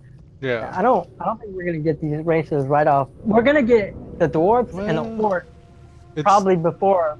I think we're gonna get the dwarves, the iron. What do you call them? The iron. Dark iron dwarves. Dark iron dwarves and the orcs before we get Zandalari and Colchiran. And I think those two are gonna come out together. The Dark Iron Dwarves. I always like.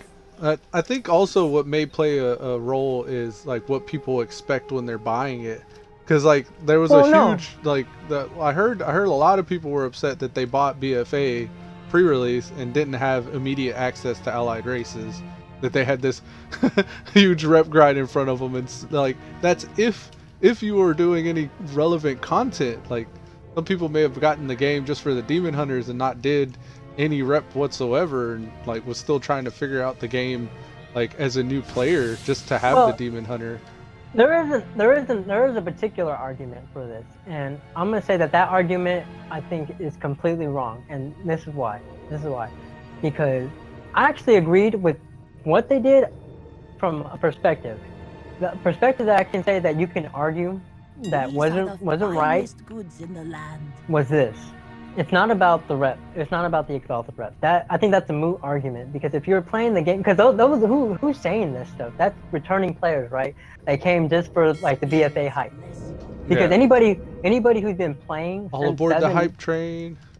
Yeah, anybody who's been playing since release without any breaks already had exalted rep with all these people, right? Anybody who's been playing. If you're doing anything relevant, yes. Right. If you're doing world questing, if you're doing anything, you're getting this rep. So you would have got it just because I got most of it just by world questing, just by doing my dailies. Like you had to go out and grind it because you never did that stuff, and so like that was a difference. But here's where the argument can be.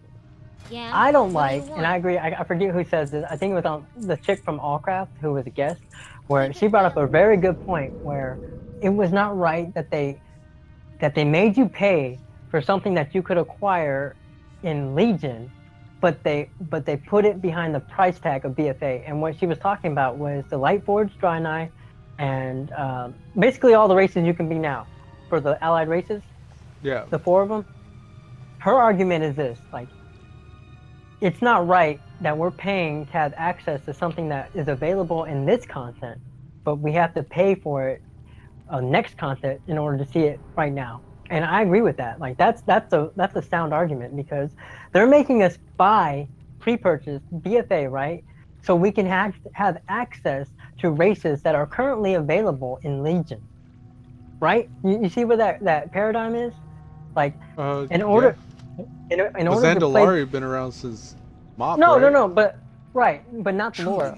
They're like, look at the Lightforge. They were introduced in Legion.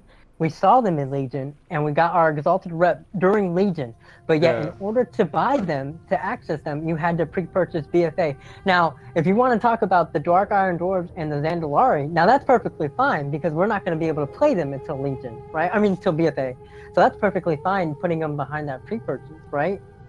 Because we're not still seeing them until BFA. But like these other four, the High Mount Tauren, the Light Forge, and then both elves, we saw in Legion, so they should have just given those to us. There shouldn't have been any requirement of buying BFA. And I agree with that argument. That's perfectly sound. That's a sound argument. I agree with that. Because they're making us, in order to experience something right now, they made us buy it. Like, you can't have the access to allied races unless you go out and buy a game you can't even play for another 8 months. That's kind of ridiculous. So I agree. That's what I'm saying. Like the whole argument behind the exalted reps, I don't think that's an argument. Like, because if you had just been playing from the get-go, you would have had it. Like, there's nothing to be said about it, unless it's the very first time you picked up Legion, right? WoW in general. If you're a brand new person to the game entirely, now there could be an argument for that. Like, I've never played WoW. I saw this Void Elf and it looked amazing, so I bought BFA access. I logged in. I mean, even when Preach started this project, what happened when he bought a brand new account? He had to wait, up to 72 hours just to get his boost? That's ridiculous. Oh, for his token, yeah. I guess to make sure he's not like a bot or something. But, like, if you're new to WoW, you're going to be using that token for the most part, right? That free token they give you? Yeah, because you want the higher level person, right? Right. You're not going to try to level from scratch if you can get caught up to the current state of the game. And even if you had the idea of starting at the beginning to, like, if you're new to WoW, like, let's say I bought BFA and I'm logging in for the first time today. It takes, all right, you get in, like, I'm going to level from the beginning. So I get the whole story. I get used to my class, blah, blah, blah. All these good things for grinding it out. You get in and guess what?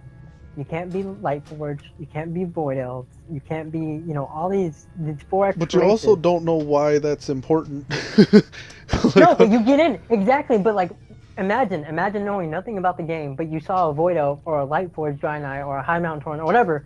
You get in and you don't see them at the character screen, right? And, like, even in free-to-play games, when you mouse over the extra classes that are locked, they tell you why you can't be them, right? And WoW, it doesn't do that.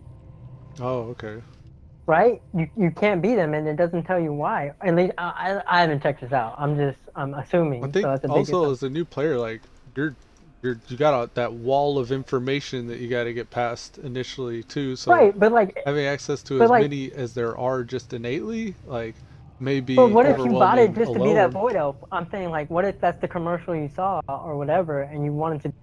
You get in, you can't be the Void Elf, so you make a new character, right? And then you log in. What commercial though? Whatever it is, like, I don't even know how people. Yeah, I'm trying to think, like, how is it being advertised right now? Like, you see the battle with Andalin? I don't know, because I don't. But I don't see any. I don't watch television. I don't watch YouTube as much, so I don't know at all. Like, I don't. Well, we know, like, with BFA, there's that new trailer of the game. Usually the game trailers, like, for me personally, like, the game trailer is what gets me into the game. Right, but even then, though as a gamer, like, I realize the trailer isn't always representative of what the gameplay ends up being. All right, so, like, you see the trailer, you go to Blizzard's website, WoW's website, and you see the 4 new races that they're advertising. Because I'm sure there's somewhere on that website, that's probably big news on the website, yeah. Right. So you get in, and you're like, oh, look at this armor on this Void Elf, and I want to. First time, no characters, fresh account. You can't be a Void Elf, and so you log in, you make a character, you log in, and you go, hey guys, get in the general chat. Hey guys, why can't I be a Void Elf? I'm new to the game, and they're like, oh, you got to hit 110 and get exalted rep and do blah blah blah blah blah, and they're like, quest accepted. Fuck. Right, and so they log out and they say, fuck it, I'm not gonna even level from the start because I want to level Void Elf. So they go to their token and they run into the problem like what Preach had to do. You run into this, you can't use your token for 72 hours. They're like, fuck. So they leave the game, they like, wait, whatever that lockout is. They finally make their tune, hit 110, and then they do the grind, right? Well, hopefully they do the grind. Well, hopefully you're I'll right. probably do 'cause, like Jeanette and just pick flowers too, because that's something Well, that your what I numbers meant by are the going. grind was with the new tokens, you hit your 110 automatically. So like the grind is basically the rep grind. Oh, right, because that's changed now to 110 from 100. That's right. I remember. Right. Do So like do those guys also get the 90 boost and the 100 boost, or are those gone now? No, those are gone. So those were okay. So if you would have had the game that long, you probably would have had those saved up. I don't even know how those would work. Like the retroactive ones. Like I wonder if you went back and you had like a Mr. Pandera version of the game and you installed that for the first time and used the code. I don't even know if they would still get that 80 or whatever boost it was, 60 or 70 I don't know. whatever the fuck it was. I think Like, they I know- usually do a package, right? For the expansion before last, you can get all of them. Right. Like the $20 But deal. like I think, but like when Mop ended and Kata came out, that boost went 10 levels higher, right? So like I don't. Yeah, with BFA's little beta test or alpha thing announced, they gave us the 110. Like it got upgraded from it changed. Legion's level 100 Right, token. Yeah, you Right, can you no can't even longer buy get the 100 access. on the site. Right. So But see, here's the thing. I have seen a streamer who I guess he stockpiled a couple of 100 levels, and when he was logging in, I saw them on his thing. So I think if you have the boost still, like they stay in your account. grandfathers, yeah. Like if you had a 90 boost for whatever reason, you kept it. I had the this long, 90 it would from still be WAD there. this expansion whenever I got So my did I. 100 one. So did I. So That's I think how it's I leveled. if you were already in the game and you hopped on each new expansion release, you probably have them saved up. But they didn't upgrade it. Right, but they Right. didn't upgrade them, is what I'm saying. But I don't know how like it would be if you went out and bought up to Mr. Pandera. Like let's say I'm not gonna buy full BFA. I'm gonna Panda's on at the store for $15 or whatever. I don't know how it works then. Yeah, I have no idea. I I don't think anybody buys vanilla and then waits till they beat vanilla to get VC and so on. Well, it Like, used to I be don't a even know if it sells that way. I don't either, but it used to be like you could buy them individually. Remember that, where you could, like, you could Before could play. there was like 6 expansions. Well, no, I don't even think that was the case. I think it was before games started moving toward like a cloud-based version, where once you bought the game, you could download it at any time. Once that became a thing, they started packaging everything.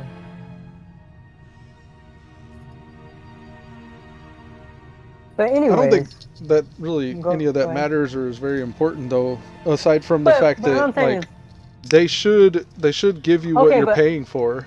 Like that was right. probably the So point.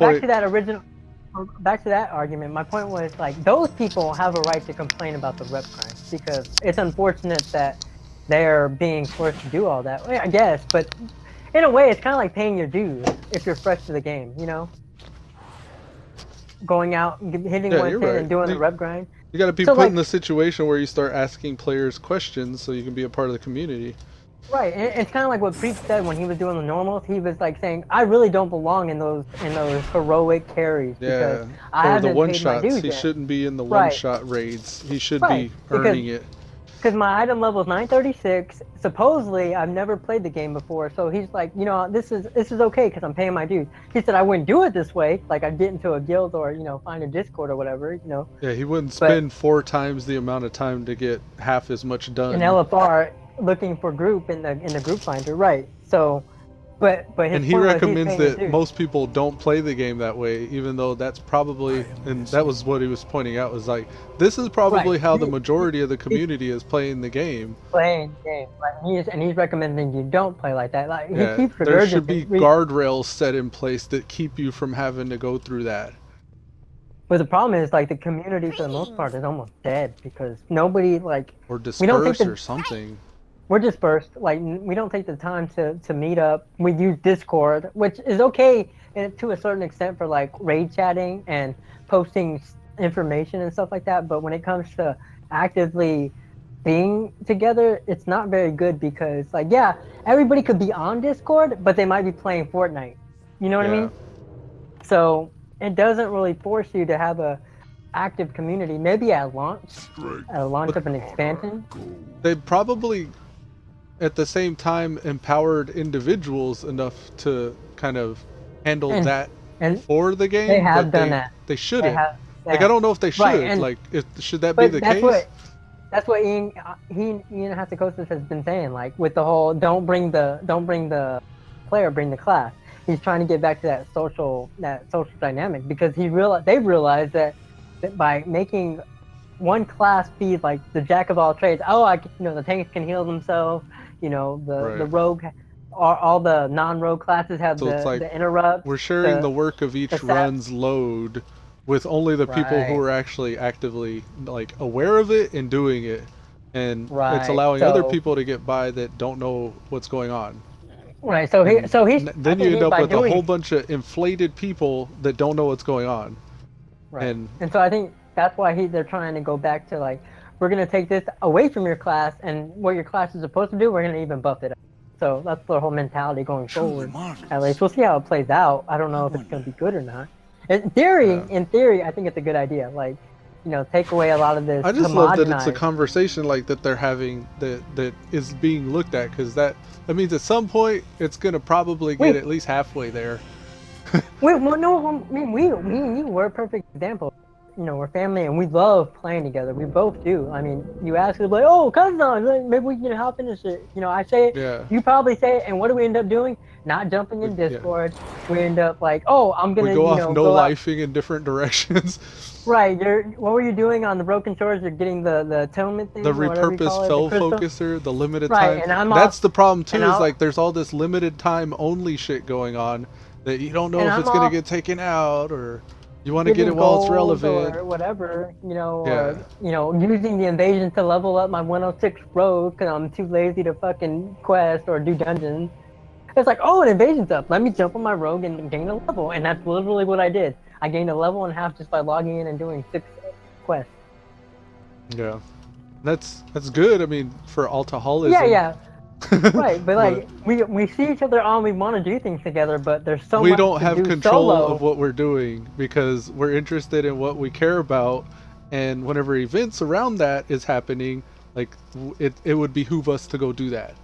But at the same time, we could say, I'm not gonna do time walking, even though I love time walking, because I'd rather run with Coz, and Coz is working on Black Temple. Well, I was just gonna say that, I can't like, stand Black Temple, so I don't even think I'd help with that.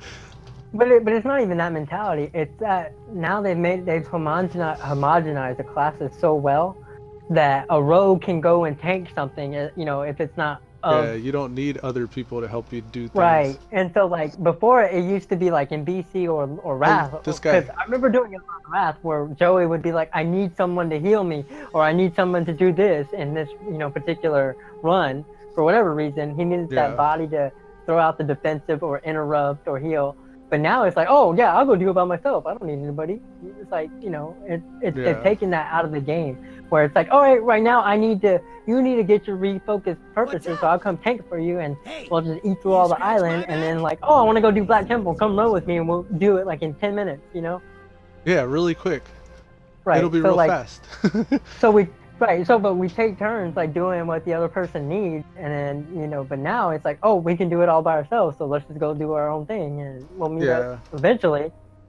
I like that you get better or higher incentives for doing things you care about, but I like a lot less that it seems like there's so many things that you're incentivized to do. It's a lot harder for your path to align with somebody else's and knocking something out, other than these few things like raids and battlegrounds, and like I don't know, like it used to be, I don't know, like even questing, like it used to be fun to quest with people, but now it seems like it's just more efficient to quest on your own. It is. It literally is. Yeah, and it's because we've gotten that level of efficicy nailed down in so many different ways. It's not even that. I mean, with the questing thing, there's a lot of reasons. It's kind of like going to the movies instead of sitting at home and watching Netflix. Because like when you go out questing with a group, you get there and then you have that one person who likes to read the quest, or it's like so like you're waiting for that person to read the quest. Then you go out and do the quest, and then like it's like, as adults too, it's like, oh, my kid put his finger in the toaster. Right, yeah, I was just getting to that. Or it's like, oh guys, I gotta use the bathroom, quick bio, and then I'm gonna grab a drink.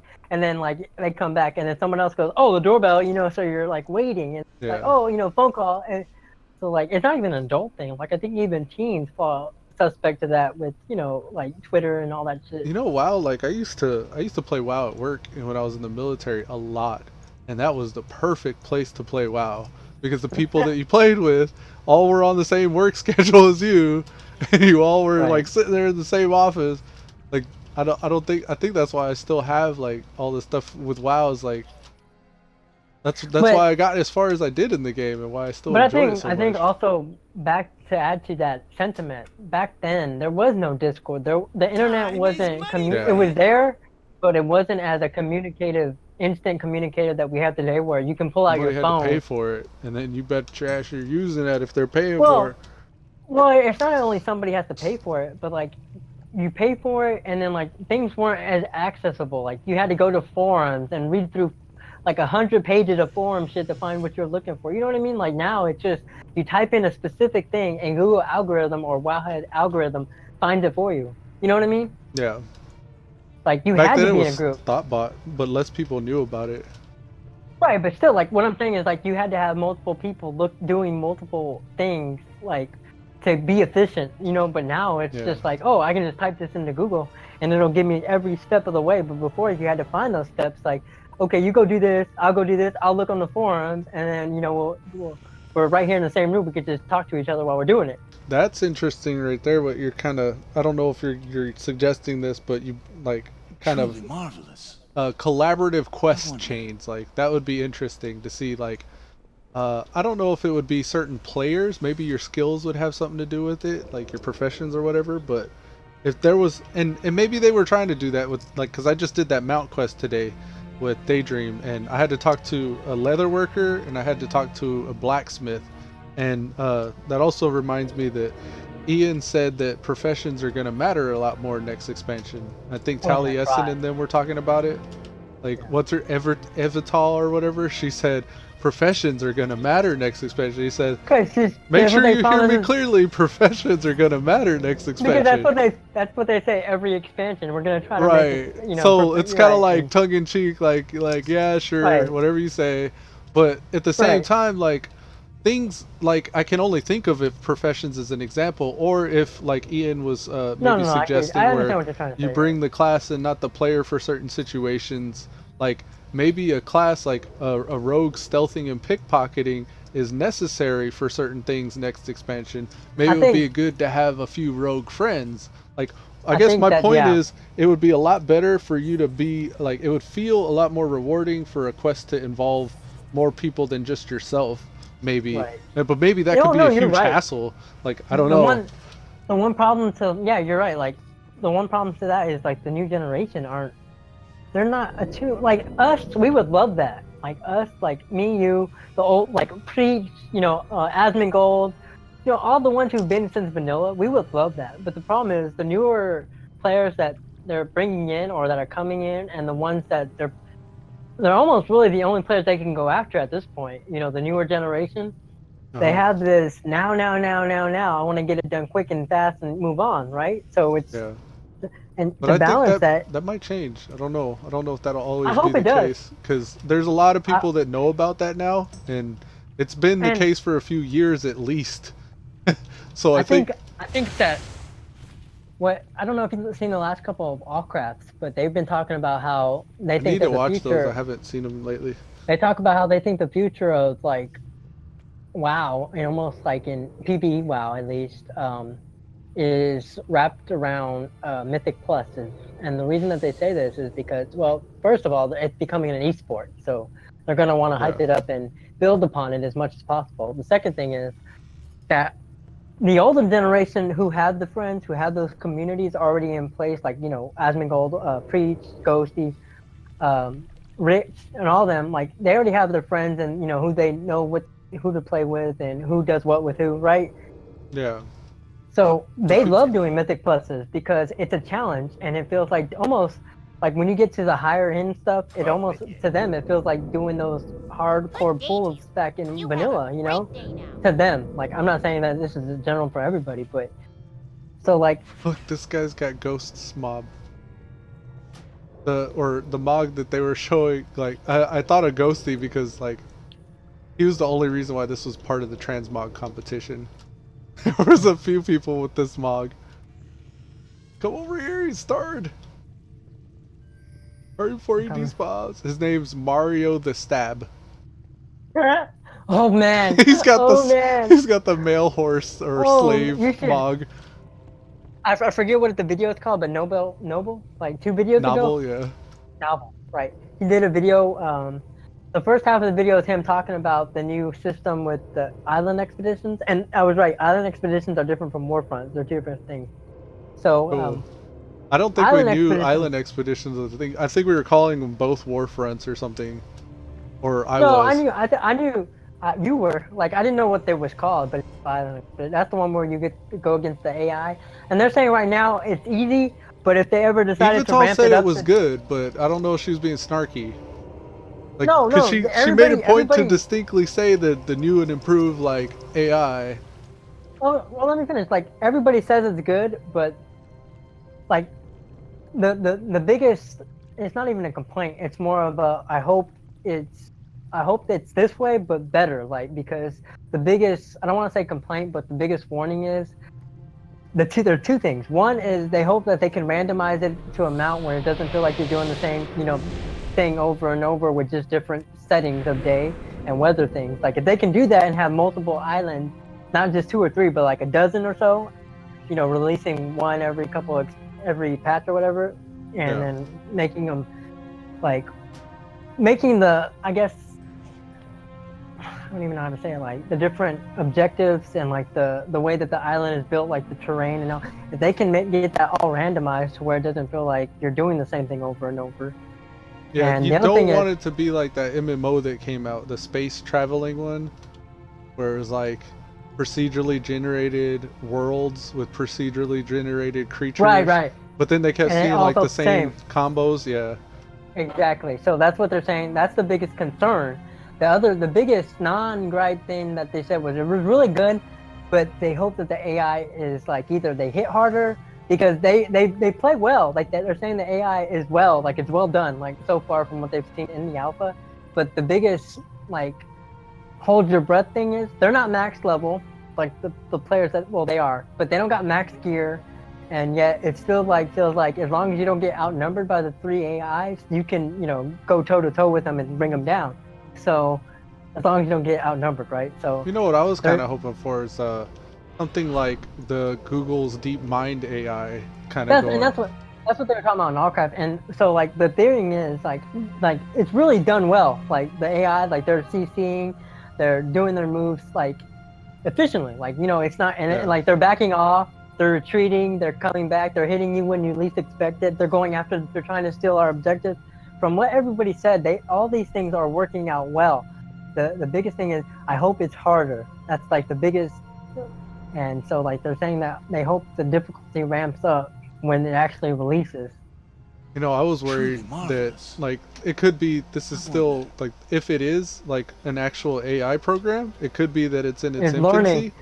And also like that's what's freaking me out, because if you look at like the level of player that Mike Preach WoW is, and like his circle of buddies that have been invited to alpha, like that thing's getting to see the top players of the game right now, and the ones that like it's learning their moves and their rotations, so they know what to do. Because so, like, whenever they did the Go challenge with the Go competition.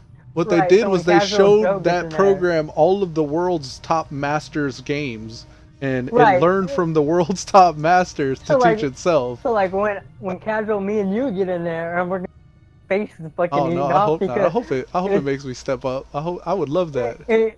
It's at Preach's level, like we're fighting. It's basically mimicking Preach and Asmund Gold and Ghosty and all of them. Like fuck. They found to do that? There was a doctor that found the play circuit in rats, right, or mice. Yeah. And they found out if you record the mouse like at supersonic speed, I guess you could hear it laughing when you tickle it with an eraser. So they found out that a mouse wants to play by hooking it up to a pull weight to see how hard it would pull the weight and to push a button to get access to go play, right? So like they found out if the big rat didn't let the little rat win more than at least 30% of the time, the little rat got demoralized and didn't want to try to play anymore. So I think that's a natural instinct. hopefully they take that into account whenever they're making this godlike they AI. Then we're gonna have to come up like let me win 30% of the time. Let me feel like I earned it. I think they're gonna do it. I think they're trying to breach that gap to make it. They're trying to make the game accessible to everybody, but at the same time have that difficulty. Easy to learn, hard to master. That's been the old kind of motto or theory. And what Preach and all them are saying is that what they think is going to happen is, if it's even a mediocre success, they're going to add like a mythic version to that, like the Island Expedition. So so you're going to go in and they're going to... I'm grinning ear to ear just on the idea, just the thought of that. Anyways, let me get on back on track because I know you're probably sorry. Soon. It's already 3. Oh, did they ride the bus home? I don't even know. Yeah, anyways, they ride the bus home. We'll be good. Sweet. Anyways, but like in one of Novel's videos, one of the more recent ones, he talks about what they are, and then he shows footage and audio of him, Preach, and Ghosty playing. And the reason it made me think of this is because that guy who was running around the transmog, Ghosty finds the buff on the island, and he just like, oh shit, shirt off. He takes off his shirt and he's sitting there like, oh yeah, look at that shit. I was like, oh man. He took his shirt off.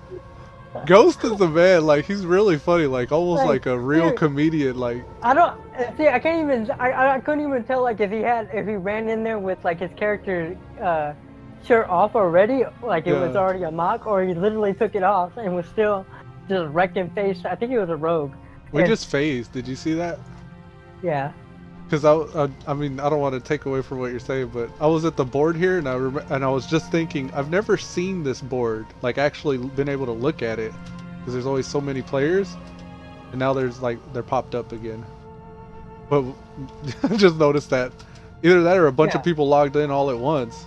No. It phases you. I don't like. They're really trying to master it, and I'm giving it because it seems like they're learning from their mistakes and they're making it more seamless. Like I've seen it a lot when I go out questing, not low peak questing, but higher end questing, like jumping from Argus to Broken Isles. It really it seems like they're getting into a groove with it. So yeah, I got upset about it though. The other day I was on Loxol and I thought Thundering Isles, nobody's gonna be at the Thundering Isles, but every other warlock that's phased into the same zone as I am was. I was like, damn, like how am I supposed to kill these? You remember the Thundering Isles working out there? Like if you killed a rare, you could find out the spawn kind of locations and what pattern they spawned in. So you knew if this one just died, then the next one over here would come up. You can't even do that anymore because everybody's camping them and they're one-shotting them. So like there's no way to tell how they're spawning. I was like, fuck, I don't want to spend 90k gold on this damn thing. But like that's one rare instance or case where that I don't like the phasing thing. And I think the reason they did that is because they're managing. But it made them rare. Like maybe that's what it was supposed to do. Well, I think at the time, I think like there were more instances, but now that it's old content, I think they're. I know it's a gripe for you right now, but like I think in the long run they were able to take the resources that were managing all those different like servers or phases, and they were able to join them all into one I don't want to say mega because it's probably the same size as it's always been, but and then take all those resources from the other, that RAM or whatever they use and add it to other areas. And so from that point of view, because like if you had done it during this time, it's smart game design like from that perspective, but like I think if you had done it when that stuff was relevant and max level, I don't think you would have had the problem you're having now, because I don't remember that ever being a problem back then. No, it definitely wasn't back then, because that's where everybody was incentivized to be. And it's kind of like when you even now when you go to Northern and you try to what's that dog or that wolf call that everybody in their fucking mom wants? Skull, yeah. Skull. Or right next to him where the time lost proto Drake pads. You see nothing but 110s just in the air, just camping, and it's like, nope, I'm not doing this shit because it's gonna. Chances are they're gonna see it, and I'm not. And then, or chances are you're gonna get their first try to tame it, and someone's gonna come and kill it because why would they want you to have it? And that's the same kind of true with the warlock thing. Is like, if 5 warlocks tag the same target, whoever's gonna get the loot is chosen automatically. So Right. you used to be able to fight that rare for like almost as long as it takes to kill a rare on the Broken Shore. Like it Right. used to be that long of a fight before he died, and they die pretty Like quick 30 right now in the current yeah. state of the game. But and it may be even like invasion point bosses. Like maybe it took as long as an invasion point boss actually, but enough people could say, "Hey, this mob's up," and then you actually had a fighting Right. chance to get across the island to tag the mob before he died. Well, Right. well now it's like anybody can one-shot it, and you don't even get a chance to even tag the mob and roll your chance to get the loot. So like that was kind of my gripe right now, like with the current state of phasing. But that was the one circumstance, and I'll take phasing if that's the only gripe I have. Like I don't give a fuck. Like Right, 'cause I'll 99 get for 90k 90%. gold for convenience and the game to run right. You Right, know. 'cause because you could get 90k gold in like 2 days. That's really nothing, really. When you And think that about also it. brings value to that item to make it worth 90k too. So that's good for the person who actually does get it, or the people who actually do farm it. Right. Right, and then like it's like you're and it's also a double-edged sword for you because you're constrained to a particular schedule because of your home life, right? The people who can no life it can actually sit out there and probably make a fucking fortune. You know what I'm saying? Well, that's why I think it doesn't matter though, because with phasing, there's always going to be somebody out there. Because chances are, like, different time zones. But even and with stuff. phasing, like you hit a point where everybody's eating dinner.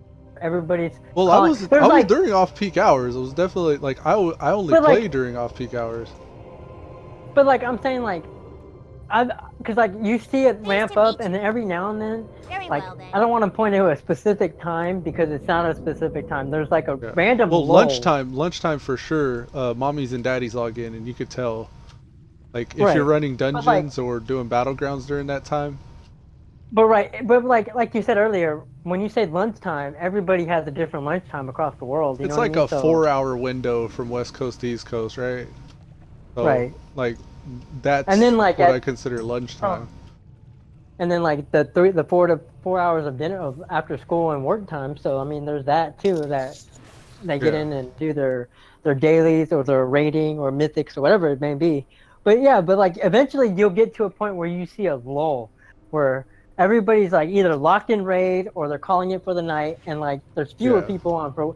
And I'm not saying it's fewer people on for like an hour, but like for like a good 30 minutes, you have a phase. There is a lull, and it's less people for sure, but like it's not like what it's like standing in Ungoro Crater right now, probably. Well, there's a rare mob that incentivizes people to go there even, so like you might see hunters out there. Even on Ungoro Crater, is that? But there's some spot like Winter Spring or something where nobody's standing right now. I guess is what I mean. It's just like it's not that dead. The Badlands or what Blasted Land? The Badlands. Those are good places to level right now with level scaling because it's so close to the city. And I did that with Lock Soul and Daydream. I quested right outside. I'm sure if we could look at a map and pick out a zone that nobody's in right now, though. Yeah.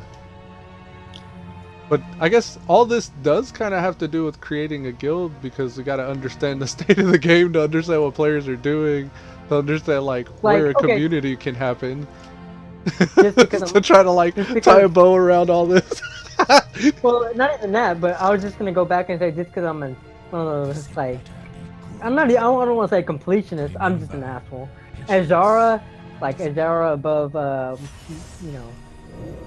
Oh, Ashar, north of Orgrimmar? But that's a good place to quest for any Horde character. No, it's not. With level scaling? Yeah, it totally is. No, if I could do all of Azshara and be like level 60, then yeah, I would. No, because that zone is too big. Like, you really need flying for that zone. And then the other one was gonna say Burning Steps. Post Cataclysm though, like it's changed. No, it's still big as fuck. Have you ever been to that zone post Cataclysm? It's still pretty big. I went out there for a few different classes, like initial like class hall quests. And without flying, can you imagine remember when they made you go all the way? I don't know what class that was, or Mage Tower, but it made you go to all 4 points of that zone. And can you imagine doing that without flying? No. Yeah. Well, it's big, but it's also like there's different levels. It's almost like the Barrens. Like there's probably a 10-level difference back in the day between the north part of the zone and the south. Like you could probably go sit there and probably see nobody, or like you just said, the Barrens. Like I don't don't even know if Northern Barrens is I any can't good even level any more horde tunes to find out. So like I wouldn't know. I know I did my rogue out there though. Because the rogue Hemorrhage, he did the Goblin Island drops you off there. It's like one of the first zones that you hit in Kalmador as a goblin, I think. Because it's like level 20 range, right? But or it used to be. You haven't done it, but like you just said, you haven't done it since the new leveling system has been implemented. Yeah, well, that was my point. Was like with the new leveling system, you could probably get a good meaty chunk of levels out of that zone alone. I don't think you would want to go there. I think you'd want to pick zones that are like, if you're an experienced player. If you're new to the game, maybe. Like you said, like the goblins. My logic was, off there. What zones have I never seen before? And then number 2 was how much, or let me do the entire zone. Well, like, okay, so what zones haven't I seen before that I want to quest the entire zone through? And what's closest to the city, because I have limited bag space and slow movement speed because my mount's whack right now. So I want to be able to get to and from the city really quick. Right, like, but like if your mentality is to level faster, then what would you even call that? Like, not quality of life, but what is it, like getting to the city faster? What would you call that? Like, what, commute? The commute, like a. I guess. But like, anyways, if you a short commute, commute. I guess that's how you say that word. Like an either, yeah, like just if you want to be closer to, I guess, like a base home to sell and do all that shit. I don't want to fly everywhere to sell and repair and buy shit. Right. Or use your Hearthstone every 15 or whatever minutes. But yeah, I get that. But like, if your goal is just to level fast, like even completing a whole zone, I don't think you would pick that one, because I'm not trying to level fast at this point. But like that's what I was saying. Is like I just want to see the zones that I haven't ever seen before. Right, but you would, like, if you wanted just to get through, do the whole zones and do the ones like that would get you in and out of the zone with lots of quests, you'd pick the zones that were like kind of like everything was relatively close to each other, where you know that there are going to be a lot of quests. Yeah. Like, I'm looking at Sonaras, for instance, or like the Stranglethorn values, or even what's that one above Red Ridge Mountains? Red Ridge Mountains, another good one. Stone Talon Mountains. I don't know. Above Red Ridge? Was that Duskwood or Dark? I think Duskwood is over there. I said, well, yeah, but I was talking about Red Ridge. Burning Steps, Badlands? Oh, no. I was talking about the Red Ridge Mountain, or Red Ridge Mountains, Lakeshire. Right. That's Burning Steps is just north of it, where the Dark Iron Dwarves are. I was trying to figure out what Red Ridge Mountain was called. That was the one I was looking for. Oh, the town's Lakeshire. Right. But like, no, I was just naming zones that are have a lot of quests and they're relatively like easy to traverse back and forth. Oh, like closest to the major cities. Alliance specifically, I was worried about being close to the major cities. Not even close. I was just talking about like they have a lot of quests clustered where you can move from one side of the zone to the other and do them. Oh. Without. I actually don't know Post Cata like how that is. Like if you like Red Ridge and like the Stranglethorn Valley, both north and south, are a lot better than what is it called? Duskwood, because Duskwood has that big ass Twilight Grove right in the middle of it. Yeah, you gotta go from one side to the other, and even taking the flight path takes forever. Like, yeah, because that's a pretty big zone. It has a lot of quests in it for sure, but it's a lot of running back and forth. Yeah. Even if you maximize your Hearthstone, it's still a lot of running, because there's got to be a 15-minute break, like lull in between somehow. Whether you're AFK or you planned it perfectly to hit all the quests in 15 minutes. I think I did all that. No, not on this character. So did I, and I know, but that's why I know it's annoying. Like, I did that recently on the Warrior, and compared to the other zones that I hit, that one, I was like, if I level again, I'm not going through this area. It took people My biggest gripe with that zone was that catacombs bullshit. Where like one's like all super populated, and it's the same fucking thing in Wrath of the Lich King too. Like there's the same catacombs gimmick. It's right behind it. Yeah, where they're connected, and it doesn't look like it even on the mini map. Right, you get that quest, and it's like the quest marker is on the left side of your map, but like the door is literally right behind the quest giver. Oh, I wanted to tell you, I saw something interesting today. I hadn't seen it in a long time. But this is one of those guilds where it's like every time there's something yellow in the chat, like, hey, 2 quests complete. Like everybody's like, grats, grats, grats, grats, grats. Like, oh my god, you're so amazing and special because you did that little small thing. Like, it's one of those guilds, and I never knew that people like were the opposite. Like there is an opposite where it's like, yeah, who fucking cares if you got that achievement? You didn't do a hard achievement. Like there is the opposite to that, but I'm in the one where it's like, yay, participation medals for everyone.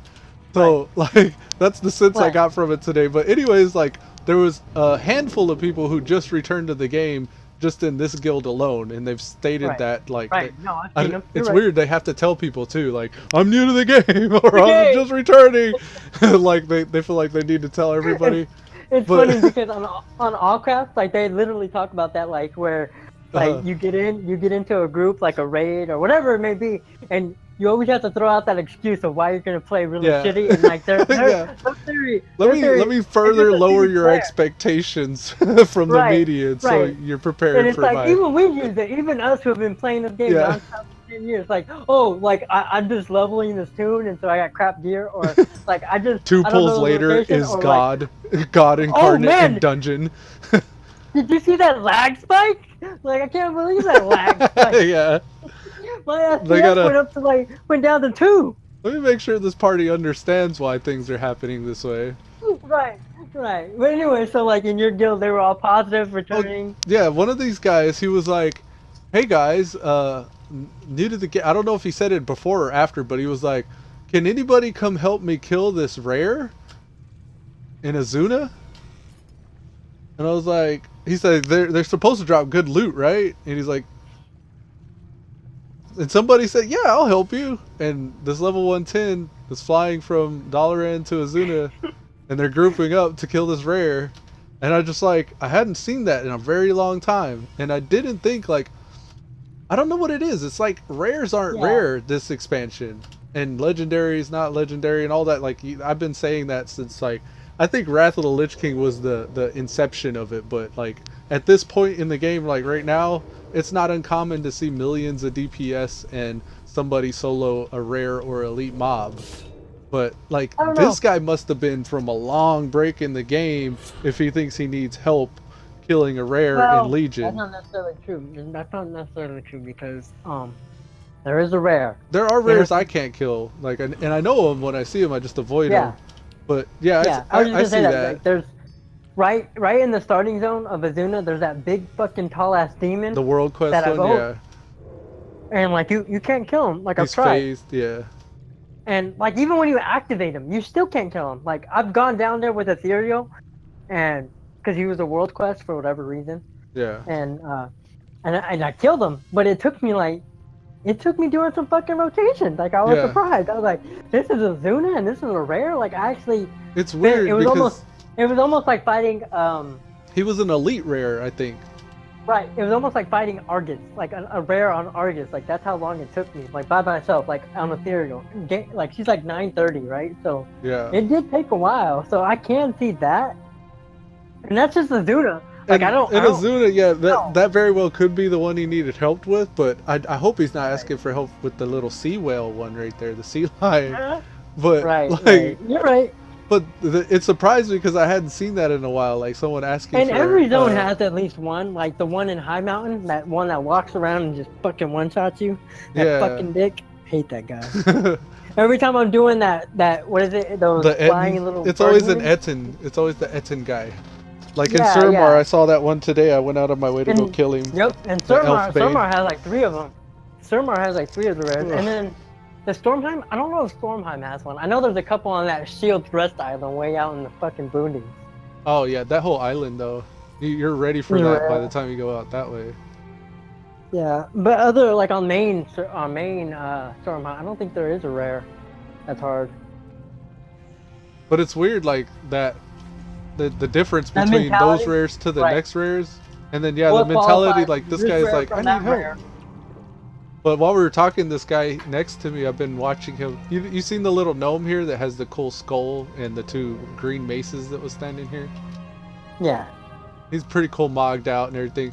Well, when he came back, you probably have it in your chat too. Like, he has this weak auras. Scum's male and Hydraxis out. S&D buff 0%. Weak auras. Scum's mailman Hydraxis out. S&D buff minus 30%. Like all that shit. Like there's that reminded me. I don't think this is what that is, but that reminded me of this add-on, and it's like it's a one of those. And there's these types of add-ons that will call you out. There's these call you out add-ons, and you're running with people in LFR mostly that'll have them, where it's like this person doesn't have these buffs, this person doesn't have these pots, this person isn't spec this way, and it announces all that as soon as they enter the raid, like, and it takes a snapshot of everybody around them. Or you're missing enchants and sockets, and it's like naming every single person in the raid who's missing enchants and sockets. LFR, and it's like, well, yeah, why is that enabled in LFR? But then also like, I feel violated. Like, why are you calling me out? You know what it is? You know what it is? And I remember the fight. I was doing ENR at LFR, and that went off. It was talking about who had buffs, and it pretty much named almost everybody. And I think it even named him. It named the guy who was saying this shit. It's like really? You don't even know? and like, so like, it even named him in his fucking call out. And so like, they're like, dude, and then he was like, sorry guys, that's from raiding. And then like somebody else said, he was like, just leave that guy alone. He doesn't even know how to turn it off. That's the problem. Yeah, exactly. Because they had it, but they had the add-on because they were told to get it, most likely by the raid leader or whoever. Yeah. And poor guy, set up for failure.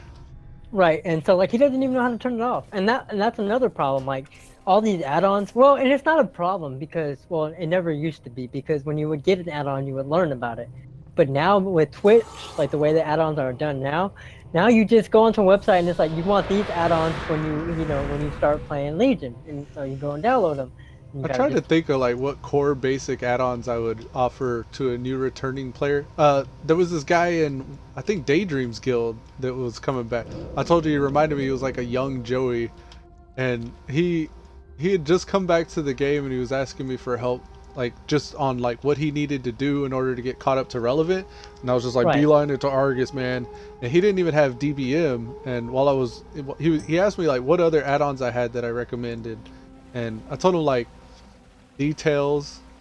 I use LVUI, but I was trying to think like what are some core add-ons that would probably be like you have to have them, and like nobody should be caught without them. But like, and I guess it would depend on like also like, you don't need DBM if you're not doing, well, maybe you do if you're not even doing raids, but like for dungeons and stuff, DBM I would say. Sometimes little wigs and big wigs. At the least, you're not going to get something like DBM, maybe GTFO? GTFO, yeah. I don't really like that one. I don't either, but I know what you mean. Like, that's where that foghorn like, came from, was fucking GTFO. I remember people talking about it like in, I don't know what expansion, Kata? Right. I don't know. Yeah, but it's been around. But that's what I'm saying. Like, if you don't want to go with big wigs or DBM, like I'd say, well, DBM or big wigs would be for like dungeons and raiding, and you can just keep them up to date. And I'm like, well, I don't want nothing like that. You know, don't want to just get GTFO. You know, get the fuck out. It'll tell you when you're standing into it, at least. You know. Yeah. And then other than that, like, it just depends what they want. Like, do you want to fuck with your auras, or do you want things to pop and tell you about? Like another good one would be for returning players or people who are new to the game.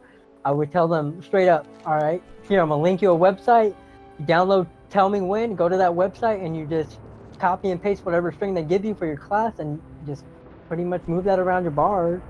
You can follow that until you get used to it. Tell Me When's super legit, especially if, like, for me, like having alts, it helps a lot. Right, but what that website, you know the website I'm talking about, right? Where you already got them made. Fill in the information, yeah. Right, so it'll even give you like your rotation, and it'll put all your cooldowns for your class around, or show when you're using them, or... Initially, when I was doing my initial setup, I would show the stream how I was getting all that and where I was finding it from. But this is just like to answer that question, like what would you, if like they really wanted to know how to do this class like decently, I would just, this is a good, you know, have in-game kind of manual, like it'll tell you what you should be doing. Now that's not necessarily 100% guide, but it'll give you like an idea, so you can learn the class, like read the moves. A lot of my classes, I could just follow it. Right. Like if you're not doing like heroic raiding, you could probably just follow that and like, you know, push the button to win. As long as you're not standing shit, but that's what GTFO's for, right? Get the fuck out. Yeah. So like you Do literally. you think you'd get somebody turned on to damage meters? Given how people like misuse it or misinterpret it? I think you could, and the reason is because everybody wants a carrot. Like when they first start, maybe not when they first start, but once they get geared, they're gonna want to know how they're doing, and then like they're gonna ask you to whisper like a post, like where was I at there, you know? And you whisper them, and they're like, why am I asking you to tell me? Like, how do I get that add-on, right? So like, because everybody wants to know how they're doing, even like. I remember downloading Recount and Vanilla, and like that is, I felt like one of the things that hooked me into the game because I was super competitive. Yeah. You want it to be good. Like you want like it's like you can measure your progress. There are some players out there who will not do shit and don't care, but there's still, I think, a majority of people, and the reason we don't see them is because they're quiet. Yeah. But they're quietly looking at the meter. You know what I mean? Yeah. And so, like, when you get into a situation like LFR, and people start pointing the fingers at what the fuck's going on, you have all the, like, 2 or 3 people posting their summaries of what the recount looks like, and you can take the average of those and be like, all right, well, you know, he's on top here, and this guy's here, and so you can, they are there. I love it for that reason, too. Like, when I was rating, all the different things that it tells you about the type of people you're running with. Like, it's good to know, like, what type of players you're playing with, and it's good, like, are they healing? How much are they healing? Like, and it shows you, like, oh, okay, so this guild likes to rely on their priest to carry everybody for healing. Right. And then the week that priest doesn't show up, all of a sudden, like, healing split among a lot more healers, and you notice.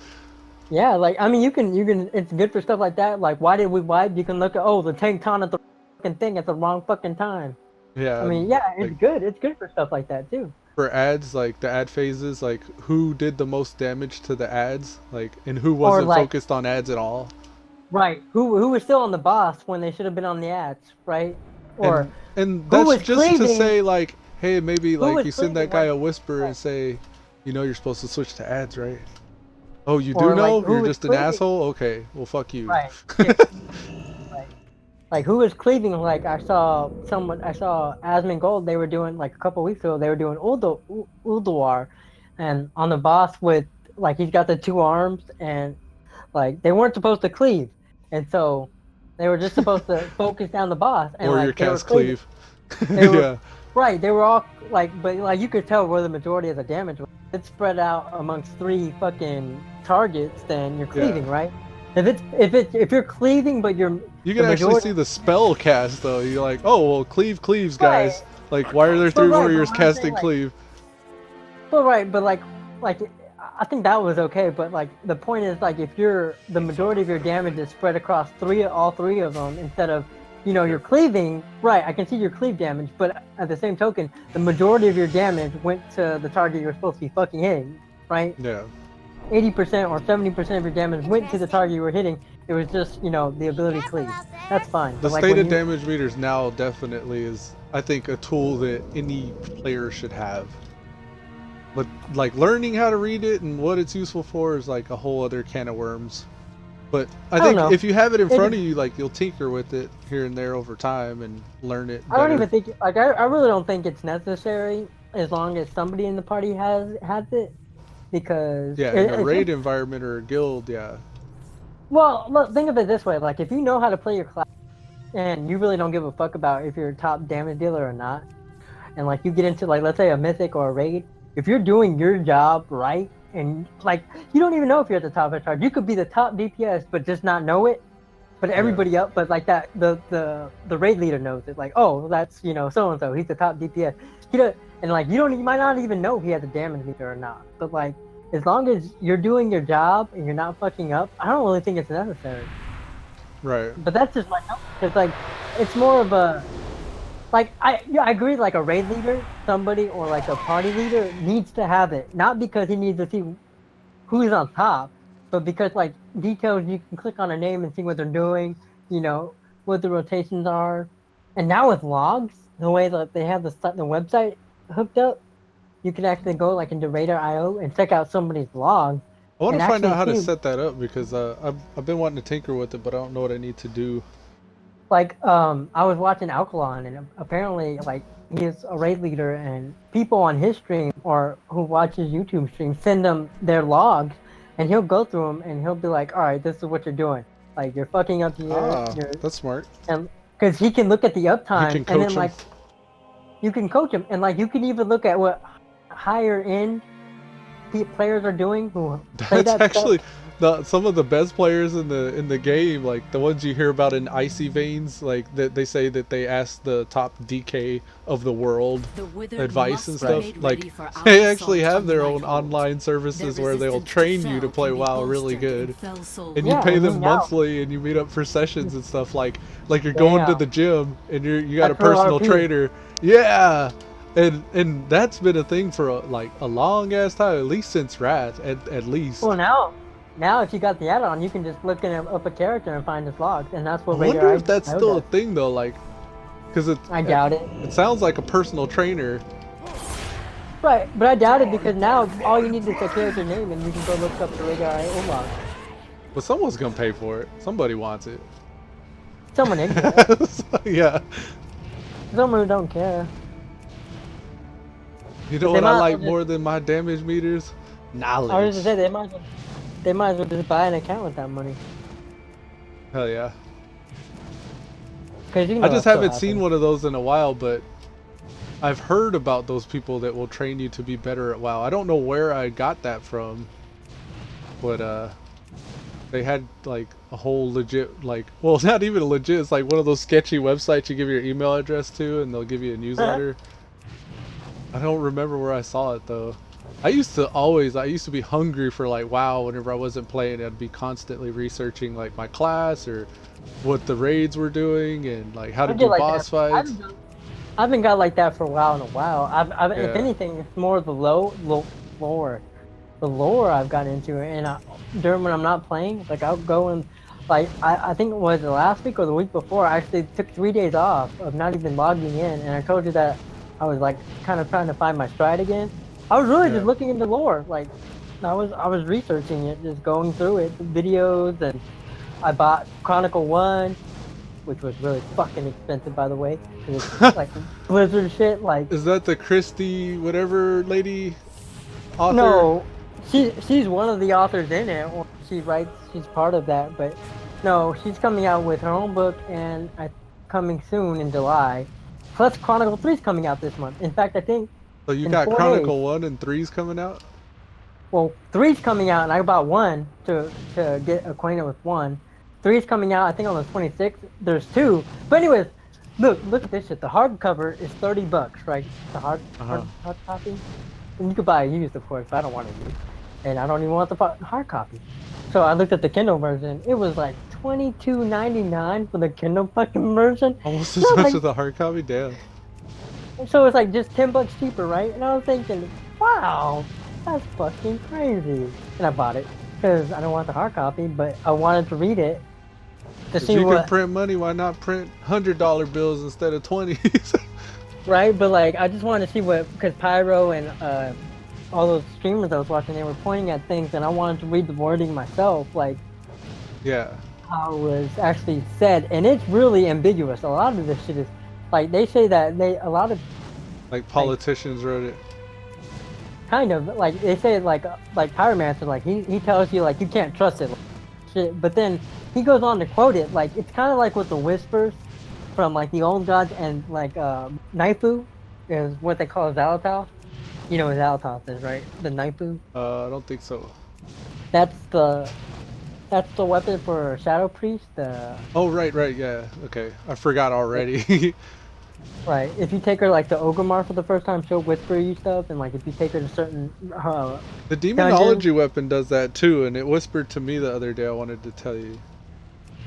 Like I was at the Vindicar, and it was like home, and I was just specking to get the Netherlight Crucible thing. I don't really play demonology, but he was like, he's like home, and he was like he said something like I almost don't want to admit that I missed it. And I don't know if he said that because my heart's bound there. I don't know if he said that because I was in Argus on the Vindicar. I think it's because you were in Argus. It's in the Twisting Nether. So all demons are born not on Argus, but they're born from the twisting never. So being in that realm, that whatever it is, that is their home. So I thought it was weird that he recognized where I was. I was like, oh shit, this is like. Because if you look at Zalatoth Whisper, she'll whisper you a specific quote when you hit Ogrimmar, a specific quote when you hit dungeons like the Halls of Valor, the raid, the Nightmare. This is the Shadow Priest weapon you're talking about? Yeah. The first time you get onto the seat of the Pantheon, she'll whisper you. When you get into one of the areas in Nighthold, she'll tell you, ooh. She's like, ooh, maybe we can claim some of this power here, and you actually die if you choose to do it, because she's like, oops, I guess the old master still has dominion here. And then like and she like when you get into the Hall of Valor, she's like, hey, I dare you to ask Odin what Loken's last words were to him, and if you do it, he'll kill you. Really? I didn't know that. Right? So like, really, it's like. So a lot of people see, say that makes like, me wonder like what the demonology weapons got that's activating in different places, and the Pandaren, like the monk class hall mount. Like I feel like that would say something in certain places. I don't know. Like everything that talks is given dialogue for a reason, I bet. Yeah. Well, I'm sure some of them it's just gimmicky, like it's just for just to do it. But like yeah, I the think monk seems like a gimmick thing. I think Zalatoth for the priest is something specific that they're hinting at. It's kind of like they're foreshadowing, and to fuck with players at the same time. Because the inscription is this. The inscription of the artifact is like, do not believe the lies that it says. But when you look at the history of Zalatoth, it actually has never lied. So, and then like the old gods, when they whisper to you, like Pyromancer likes to say like. He likes to kind of like, well, specifically towards Chronicle, he chooses kind of certain things that he wants to believe, and then he's like, that's bullshit. Where I feel like it's kind of like the Whispers. Either you take it all and believe it all, or you take none of it and believe none of it. You can't have them both ways, you know? Yeah.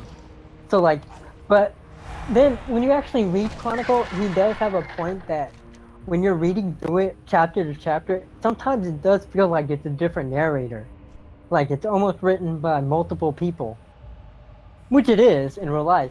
But I wonder if they mean to do that, because the ambiguity of some of the sentences could make it so where it's all true, but just from a certain point of view. Yeah, depending on what perspective. Exactly. So, and that's what I bought it because I wanted to look at that, and I've seen it. Like I'm seeing it as I'm reading through it. Cause I haven't finished it. I mean, it's really long as fuck. But I've gotten about halfway through it, and I kind of ended where right after the Moku Empire fell. So I'm like right there. And that's why I kind of knew all that shit that you asked earlier. Ah, okay. Well, I mean, I knew it before, but now I have it in more detail. Every time you start talking about that stuff, I open the adventure journal and I start reading like about the characters that you're talking about, if they're from a raid or if they're from like certain dungeons. Then I'll look them up in WoW, and it corroborates a lot of what you're saying.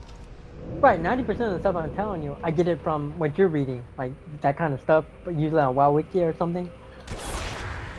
Only the early on, like the stuff, I've only started reading Chronicle like last week, so anything before that is just natural, my own research. Yeah. But it just happened today that you picked out the Zandalari on Pandera, and I was like, oh, I just recently read that, you know, I tell you the exact story of what happened. It's neat too because it puts a lot of shit that I never knew in perspective too. And that's why I was telling you. Just like, why are we in this dungeon, or how is this raid relevant? They've connected all that shit. Like they've gone out of their way. So, and they've recently done that. I guess that, like I said, they've always had that plan to do it, but because like we're recently seeing these things tying in together, and that's what got me into it. It's kind of like in BBO when I found out about the whole. Astrology thing, the astrology hidden aspect of the game. I really got into it because I thought that was neat, you know, and it ties everything in together because they have this long foresight that they're planning all this shit ahead of time.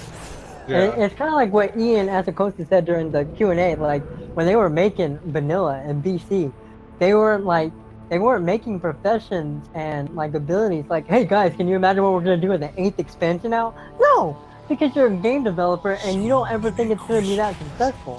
So they have to. Right now, they're trying to go back and figure those problems out. Like, we gotta make professions relevant, but how? Because like, you know, they were okay back in vanilla and BC, but now, you know, 8 expansions later, they're no longer relevant because we didn't plan that far out for that. They got to do something with professions that allows a player to make something unique that other players can't. And that doesn't mean like allow players to make like only leather workers to make one thing that no other profession can make. That means like this leather worker can. It's almost like what they started to do in BC, but I think they started opening a can of worms even back then, so they had to stop because BC had the thing where you could do like as an alchemist, you could be an elixir master or you could be a potion master. So do you want to make raid buffs like that are gonna last an hour, or do you want to make potions? And in a particular facet, they're actually kind of bringing that back in. I don't know if you know what's going on so far from what we understand, because it's not even in the alpha. Like, this stuff's not even in the alpha. It's just off of what they said. What they're going to do is they're going to... You know how it is now when you kind of get into a new... what the fuck? Did everything just turn green on your screen? Are you in the zone? No. No, I'm out in Suramar. Yeah, Suramar. What the fuck happened? The whole road just got all, like, fell like. Where are you? In the road. The whole ground just fell, and then, like, it lasted there for, like, a full minute, and now it's back to regular. That was weird as shit. I don't know what happened. Anyways. Yeah, go ahead. Anyways, he's talking about how, like, they're kind of making it where, like, when you hit... They're sectioning off all the expansions. Like, it's no longer gonna be 1 to, like, you know, 1,000 or whatever it's gonna be like. It's kind of like what they started here and then WAD, where you're gonna get into BFA, you'll go talk to, like, the blacksmith trainer, and you'll pick up BFA, like, mastery, and you'll learn it from scratch 1 for that particular area. And so, like, if you wanted to make something back in BC for, like, MOG, you'd have to go visit a BC trainer and pick up mastery, and then, like, that's how you would learn it. Like, you'd be able to do it all, but within that zone. Oh, okay. So, like, they're kind of sectioning off each expansion to its own mastery. That's how the professions are gonna work next expansion? Well, yeah, this is just, like, the outlier. Like, we don't know what they're gonna add or what else they're gonna add to it. But right now, the thing is, they're gonna... Every expansion is gonna have, like, its own mastery. Like, it's not gonna be like 1 to 1,000, like, where you have to level up anything. It's just you're gonna go pick up, like, mastery, whatever zone you're in, and then work it up from there. So, like, they're sectioning it off. So, like, if you're a new player and never did anything, you can start a DFA to, like, oh, I want this outfit. I'm gonna go back to BC or Wrath. So then some of the older stuff's gonna be more rare to see, huh? Unless certain people know about where these things are. Probably, like, if you look at, you'll have to look it up on the website to find out where it's at. I've never really cared for or followed professions, really, but me neither. I still think that it should offer something if it's a part of the game. Like, it shouldn't be just something that... because enough of the times they send you out of your way to do some profession thing. And alright, so this is what it is. And this is the problem with WoW. And the only reason I know that this is a problem is because I've seen it where somebody perfected the system. And because I've seen it, and I'm not talking about all those, like, games who do good, have fun professions, and, you know, they have something interesting. But I'm talking about efficiency, right? Just plain up efficiency. And the reason that WoW doesn't work with efficiency is because they can do it. They could do it. They could just choose on the next release of an expansion, go back and just... And it wouldn't take very much. It wouldn't take very much at all.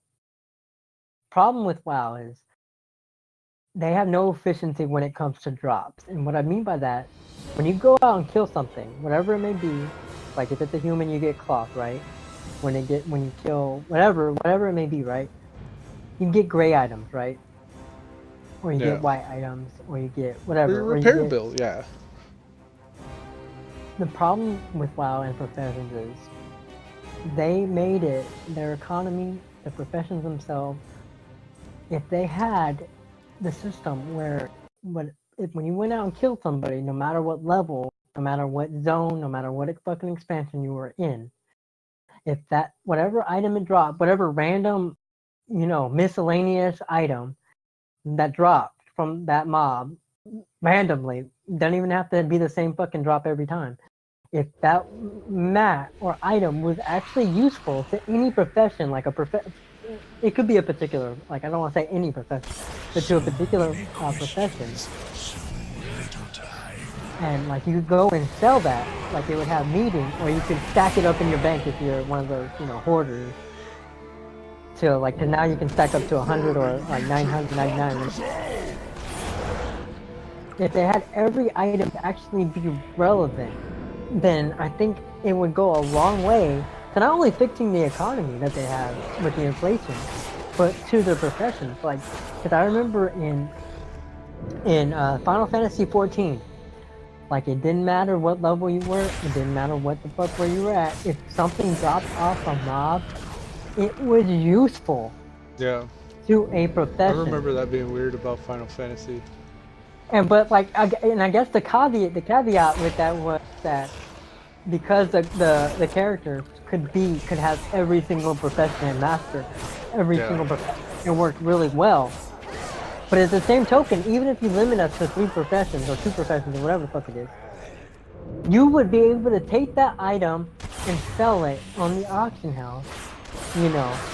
Like they'd have to put the algorithm where nothing's being like farmed, where something is not being, what is it called when you find a loophole in your... So no one can corner the market? Right. So make it random and make it to everything drops, but it's useful to somebody else. And I'm not saying like everything is useful, like something you find in vanilla is still useful to somebody who's playing Legion. You know what I mean? Yeah. If there wasn't any like level disparity between items, like that's part of the problem with profession items right now. Is like it's not even level disparity, cuz it's not even level, it's mat disparity. Because right, that's what I mean. The level of the material, like you could have vanilla material, or you could have Legion material. Right. And that's the problem. So if they removed that and somehow just like made it something uniform, they'd have to rework the whole fucking system, I bet though.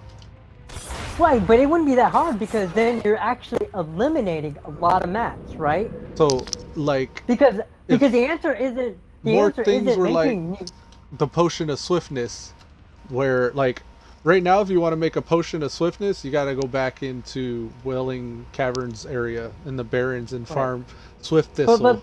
But look at it this way. 50% movement speed for a max level character is the same as 50% movement speed for a low level character. If they had more stuff like that, like the potion of swiftness, then they could make Swift Thistle drop all the way up until Legion, and it would still be useful. And that's what I'm saying. Like it's not just the level proficiency of the, and like they're kind of doing that by sectioning off all the expansion. So if they just with the aesthetics kind of movement that they're making right now, the aesthetically pleasing type stuff. But like if they went back and just eliminated a lot of the mat, like it would actually make so much sense because it would take a lot of load off those drops.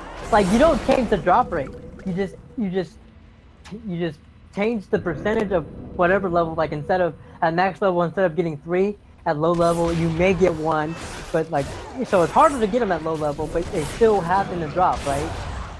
Yeah. And you know what? And the way they would make it is not that they drop less when you're fighting something low level. It's since they went back and made the whole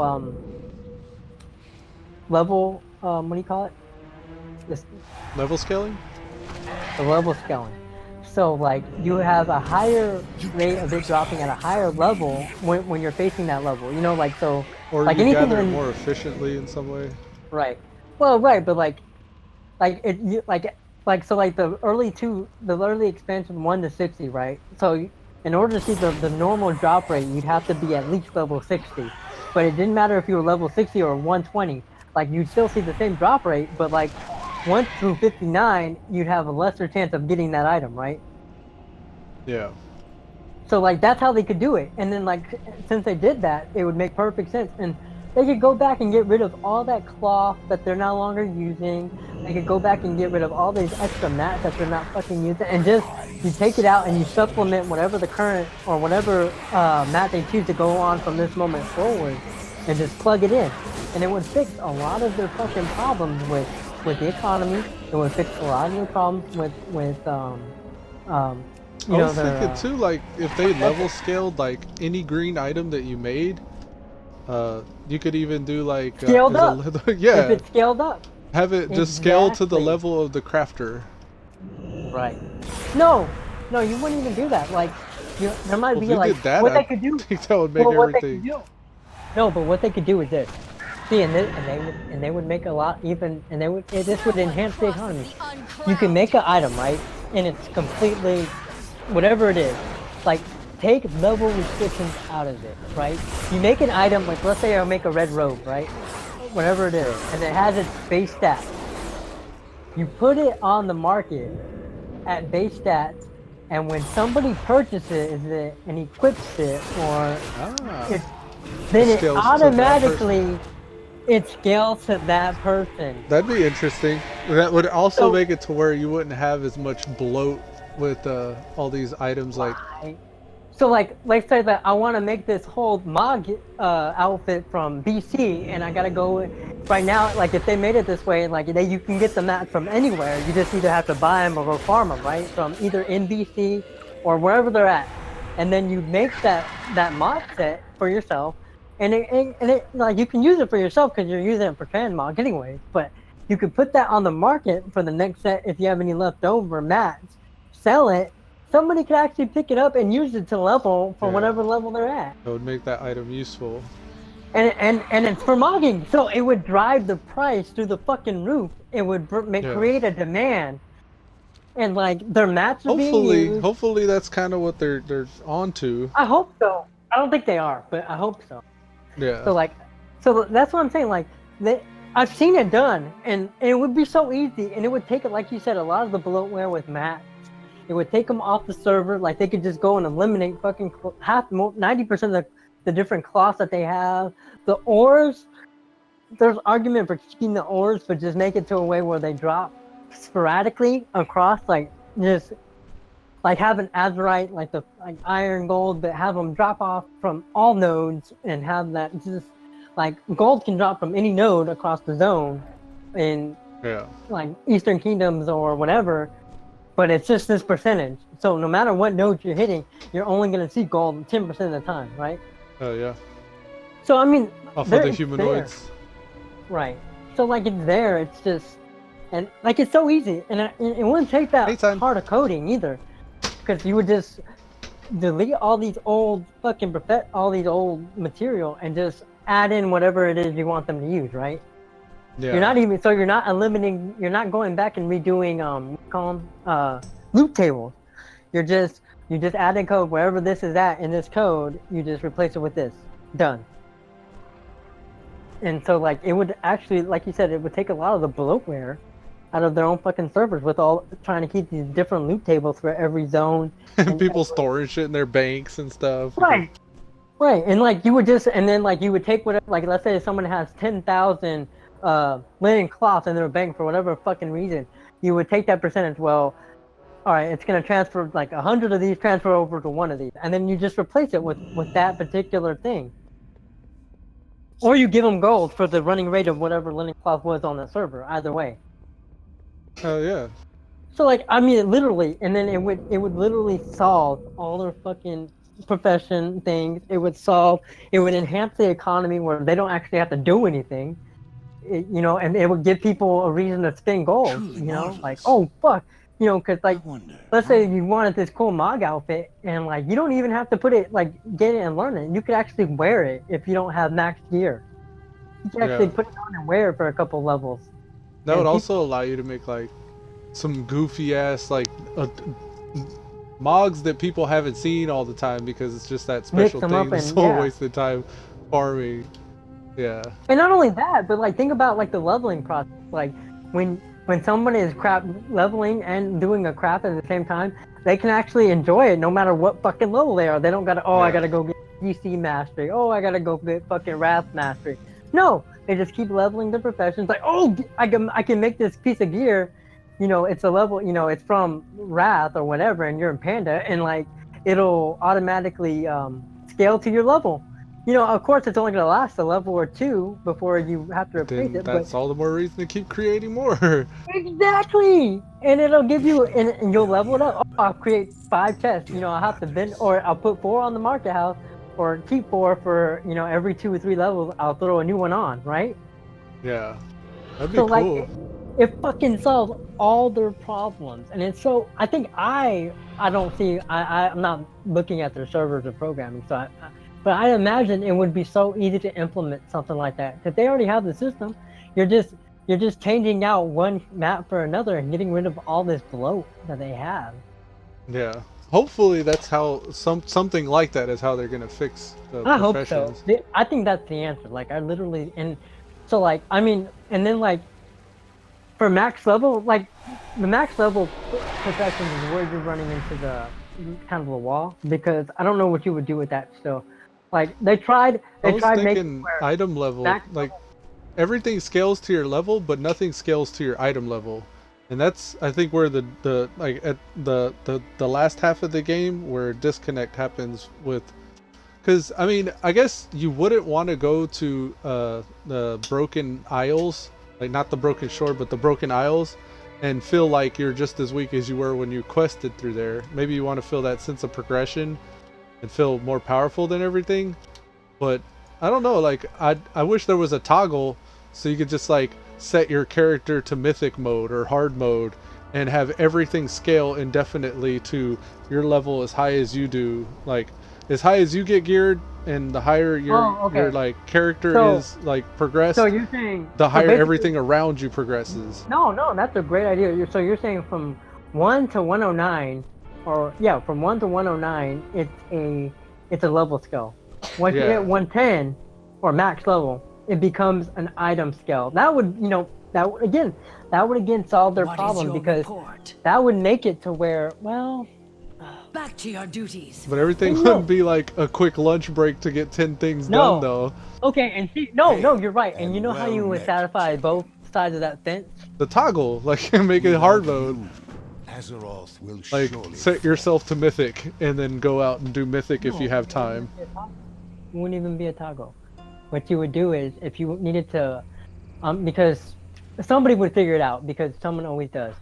So like you scale it to item level, right? So no matter how powerful you get, you have that challenge of when you go back to do, like, let's say the Broken Isles, like you were saying, from Argus to the Broken Isles, and it still feels like, in that perspective, it feels like Diablo the way I make it. I was gonna say like BDO. BDO, because like you could literally farm one fucking area forever, no matter what. yeah.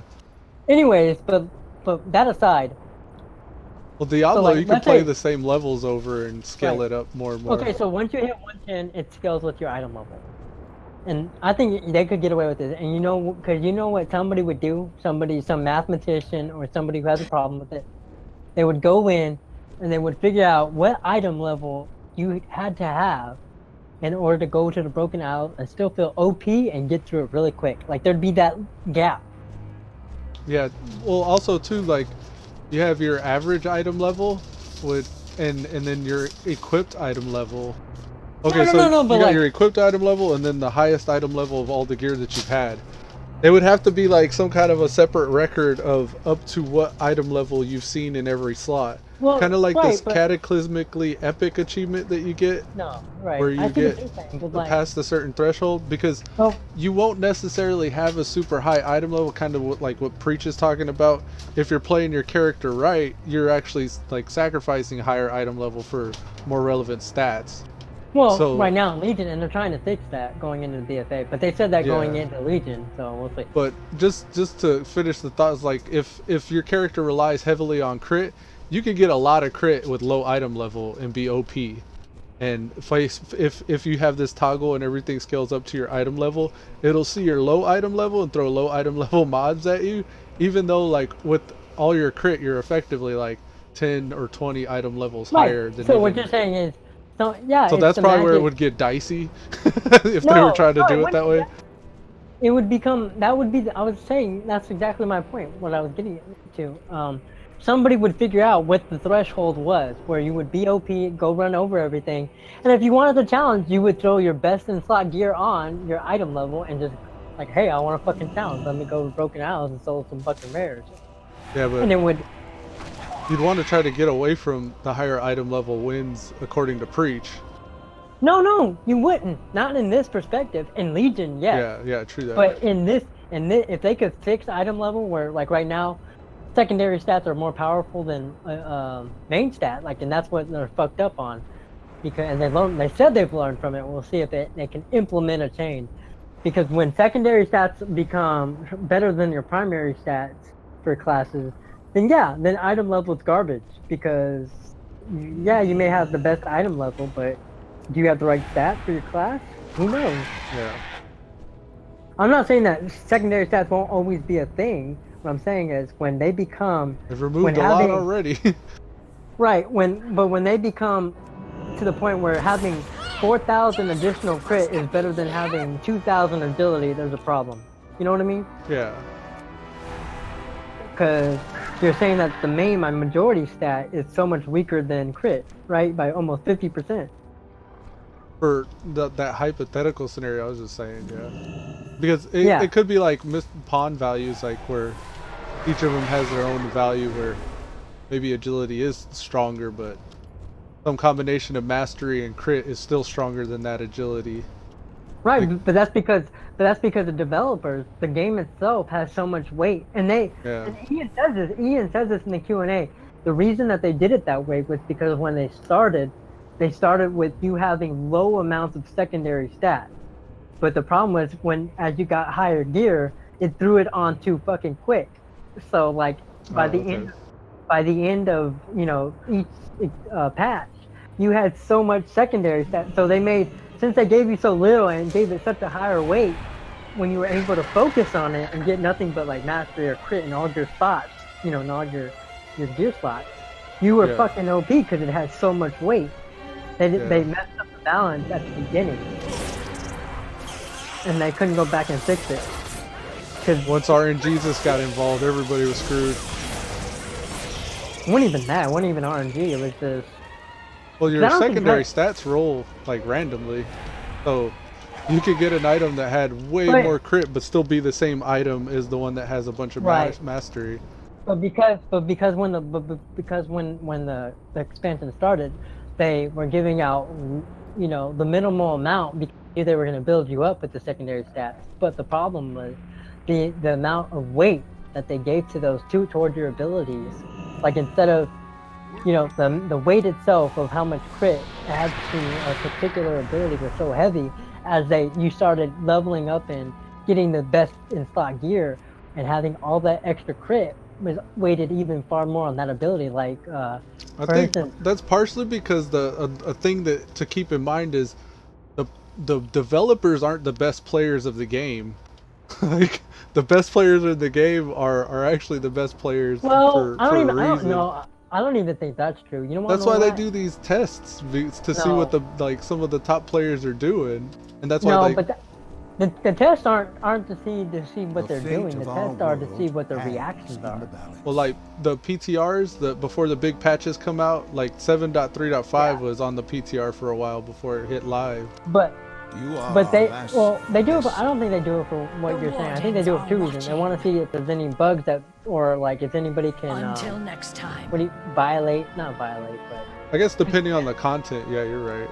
Right. But I don't think that they're the best players. I think they want to get the reactions of the best players. Because I mean, if the best players are unhappy or like they feel something's broken, then you might have a problem with the whole class, right? Yeah. Like if someone who's been playing like let's say Warrior for like 2 patches, and then like they do a PTR, and then all of a sudden they're like, hey, your fucking my favorite class is broken, then they have a problem because like not only are they because they're passionate about it, they want their class to work right. Right, and they've been focusing, like they've been rating for this class for almost two patches, and like they're almost breaking it. So like I think that's why they do it. But I think the problem they run into is 2 reasons: balance, like trying to keep the classes balanced for like PvP and DPS, like in a raid environment or a mythic environment. And the other thing is longevity. Like They're trying to make you powerful enough where you can play the game and feel like catering to that need. So, yeah, I'm all powerful, but at the same token, they're trying to stretch out the content, right? Because they don't want you to burn through it at such a fast pace that it's broken. Like, oh, I'm done playing Legion. I'm gonna go play something else. And they're trying to find a balance between those two aspects, and it's so hard because, like, how long do you want them to play on the Broken Isle before you launch Broken Shore, right? When will Broken Shore be ready? I don't even think they know at that point. Broken Shore? Like when Legion dropped, like Broken Isles was our thing. That's all we had. Yeah. And like they knew they were gonna launch Broken Shore. It was in development. It was almost done, but it wasn't quite there. How long do we get them to focus on Broken Isles before we launch this? When is it gonna be ready? We gotta keep them involved with their power level. You know, we gotta progress it so they're not too OP, but at the same token, they're not, you know, lame. They're not lame duck sitting at the same time. So that's what when I meant balance. That's what I mean by like. And I think it's hard as a developer because you just don't know. Like, when will it be ready? I don't fucking know. When can we launch it? Sometime in these couple of months, but we don't know the exact date. You know? Yeah. I guess I was alluding more to the fact that a million and something eyes are better than 5. Or maybe one of the devs is one-eyed. But like, you know what I mean? Like, whatever. No, but like tens of millions of people get their hand on the game and start testing everything. But think about they're this, likely to find out things that the group of 3 couldn't figure out. I think that they find out things like when they do like a VTR. I think you're right. Like they find out things that weren't meant to be, like they're exploited, right? Like we hear like at the beginning of a patch or launch, we always hear about something that we always hear about it late after they fixed it. Like, you know, oh, you could do this and that, like, and then they went and fixed it. It's like, fuck, they went and fixed it, so it was exploited. But and they usually say something before they do fix it, though. Right, it's in the patch notes. Hey guys, get that stuff done while you can, because they're gonna take it out, or it's gonna get nerfed. That's why the legendary farm was real for a little bit there. Seemed like Legos were dropping left and right, so anybody doing everything you could for Legos probably made out like a bandit. Well, no, not at the beginning. There was a period, but you know, I don't think it was at the beginning. Yeah, there may have been a period, but at the beginning of Legion, it was the exact opposite. In fact, it was to the point that what the developers found out was it was actually bugged where people weren't getting Legos when they were supposed to. I heard there was like that proactive system that sees how often you open chests and increases your chance too, but I don't know if that was ever... But it was bugged. They had it. They tried to implement it, and they did. They fixed it, and it works great now. Like you can keep doing stuff and see a Lego, like you know, you could almost put it on a fucking timer. But at the beginning, like apparently, according to Preach and a lot of the other high-end streamers, there was a problem that people weren't getting Legos, and so with that, and on top of like the hardcore rating, like if you didn't have a certain Lego, you weren't even invited to the raid. So it made it even more stressful when Legion first launched until they fixed it. And that was the whole thing, like that was the whole argument behind like they should have had the Awakening Essences at launch anyways, then because it would have fixed a lot of their problems. I think everybody, it would be the standard to have all the Legos. Well, it might be the standard, but like if you must link Lego with the Lego mod, so I know you actually have it. Well, because each different fight you should be wearing the appropriate Lego. Well, I was gonna say, like, even if they had implemented Awakening Essence at the beginning, they could have made it harder to get like Awakening Essences though. Like, you know what I'm saying? Like, have the system in place. As they go. But right now, right now we can get almost Awakening Essence from doing any major daily of the game. You know, heroic, mythic, fucking LFR. Or actually, it's not just LFR. If you do any wing of Antorus right now, you get it locks you out, but like you can get those from any boss. Like they drop from all the bosses. You can go get Awakening Essences. So like, but like, if they had launched that system at the beginning, like, instead of you get 30, like make it 1,000, but like you only get like 2 or 3 from each boss, or 2 or 3 from the heroic. So That's what they had in Wrath with the Justice points and Valor points. Right. It was but a guaranteed path of progression where you didn't Right, have to but I wait mean, for RNGesus to Lego- bless you. right. So I mean, it was there, but the problem with the Lego system wasn't that it was guaranteed. The problem with the Lego is that even when you get a guaranteed 1,000 essences right now, it's still fucking RNG because you got to go and pray to God that the one you roll is the one you want. Yeah, but I thought you said like until you get them all, like, isn't it like you can't get 2 of the same Lego, right? So the Right. more of them you get, the eliminate less that. likely you're like, if you got 4 Right. out of 5, So you know you that next one was the one you were waiting for. Right, but every spec has like 8. So, and if you're Yeah, only getting so like let's your say chances only increase the more you get then. right, but Well, I like so guess like that if kind of they had works. implemented so if they had implemented the awakening essence at the beginning of Legion, and instead of like how it is now we get 30, like let's say like you needed 1,000 but you only get 1 or 2 and you can only get like, if you did the math you only get like 8 or 10 a day. Like do that math, like it would literally take you what, like, or how many times it take goes 100 days. So like literally you wouldn't get your guaranteed Lego for 100 days, and that's with doing every fucking lockout every day. Yeah. You don't have to do it. You're, according to RNG, at this magical invisible Like 3 bar. months. So in 3 months, like, you get to finally get the Lego that you were gunning for if you hadn't got it already. Right, exactly, and that's if you haven't got it from just doing random shit, right? Yeah, So, that's the point of the whole token system, but like, that's still like, I don't know, like, I don't. No matter what it is, there's still gonna be that threshold that you're gonna be required to meet, or feel like you're behind if you don't meet it. Like even yourself, you'll set the threshold. Like, you know how geared you should be. But that has nothing to do with the system. The system would have made it easier and more opportunity to get what you I actually needed. don't know how we got turned on to this part of the conversation. I'm just trying to follow. You were talking about how Legos were dropping, and then I brought up the subject that, like, if they had done something with, like, kind of like what they did now with Awakening Essences, it would have made, yeah, it's still RNG even when you get 1,000, but like, it would have made it more opportunity, like, and that's what WoW needs. Like, it needs more opportunity in the things we do. Like, every time we go out and kill a mob, that item, even if it's an item that I'm not currently using, they should make it to where some player in this fucking game can use that item, so I can go make some money off of it, right?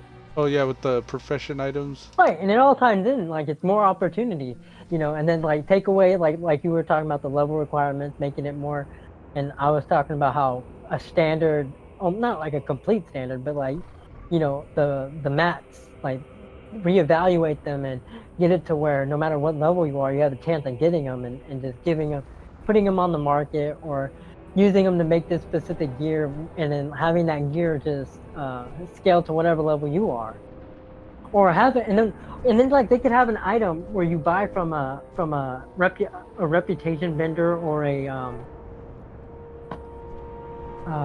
professions vendor, where like it's like expensive, maybe it's hard to get, but it's an item that when you craft that whatever gear you are crafting, and you wanted to make it at a higher level that you can't use, but maybe you can tell somebody can use it, you use that item on this and it'll boost it up to whatever level. And so you can go sell 110 items, even if you're like level 80. Nobody may buy it, but you know what I'm saying? Like, it opens these doors to so many different avenues that they currently don't have. Like, that would be very nice for professions, yeah. Like, you can't make anything like almost at a low level and sell it to somebody of higher level. Like, it's unheard of at this particular environment, unless you scale it up to them, or unless there's an item that you can get that will scale it up to max level. Like, it's hard to get the item more expensive, but you can do it. Like, there's so many different things that they could do, and I think it would have fixed a lot of their... What are you doing? Killing a rare right now. I gotta do the 3 rares. And Alex is home, so he's talking to me about, like, something. Oh, when John gets here. What are you gonna do when John gets there? I'm trying to go for that repurposed fell focuser. Damn, I died. How does that have to do with John? Alex was just asking if John got home anytime soon. He's like, how many minutes till John gets home? I was like Oh, 30 wow. minutes? I guess he has something to tell him. I cannot find this guy. Is it him? Wow. They could do with like something better than that. I might need help with this guy. I'm gonna drop group. Being in your party isn't keeping me out of PvP either, so it's not even helping. Wow, they must have really fixed it then. I guess it's zone dependent. Like if we were in the same zone, maybe. Yeah, it would probably pull you to me.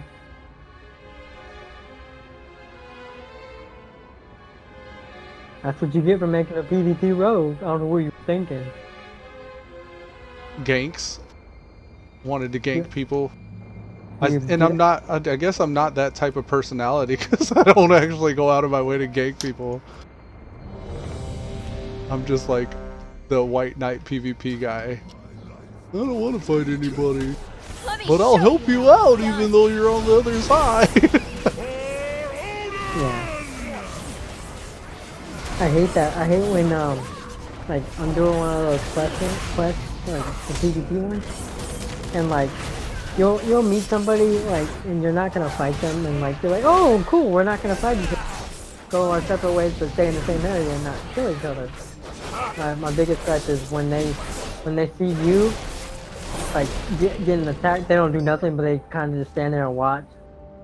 Thank you. Yeah, and then after you die, they go and do it, or they Well, no, like wait till you're about to after wipe you and die. tag them. Or yeah, no, well they'll either try to tag me, they'll just watch and let the guy kill me. But it's like what they don't understand. As soon as he's done killing me, he's gonna turn on you and kill you. Yeah, but they let you take that 10% of the hit points off first. Well, even 9 times out of 10, if someone's going around ganking people, even at max level, they're pretty good at PvP. They know what to do, so they're gonna kill me. Probably go kill you and a couple other people before they bite it. If they're smart, they're like that Death Knight I saw earlier, where they're just camping like, flat points, waiting for someone AFK to show up. Well, right, but like my point was, it's like if he knows that I didn't initiate that, like if he saw me being copacetic, or I try to do this, like if I see somebody who's copacetic get attacked, I'll go in and jump in, and help him out, and like after we down the guy, I'll like kind of like look at him and wait and see, and if he attacks me, then I'll kill him or try to, but usually we go our own ways, and so like I try to help people out like that, but like I hate when you know there's a couple people around you and they're not doing anything. And it's funny because Rich on that cast brought it up. He was like, if people do that, like if there's 5 or 6 people in the area, and they just sit there and watch somebody get ganked, so like they have no right to complain within the next 5 minutes if they get ganked, because like they stood there and watched, right? Yeah, but I don't like. I guess has he seen someone complain about getting ganked right after other people? Was that like personal experience? No, but like they're like all feeling ass hurt like behind their computer. Like I'm sure they do go into the forums and complain. You just don't ever see it. But like that's the point. Like if they just jumped in and helped out on whether they chose a side or not, like they probably wouldn't have gotten ganked in the first place. Because the person whoever initiated the attack would be like, wow, that shit got dicey real fast. I should go somewhere else or wait for other people.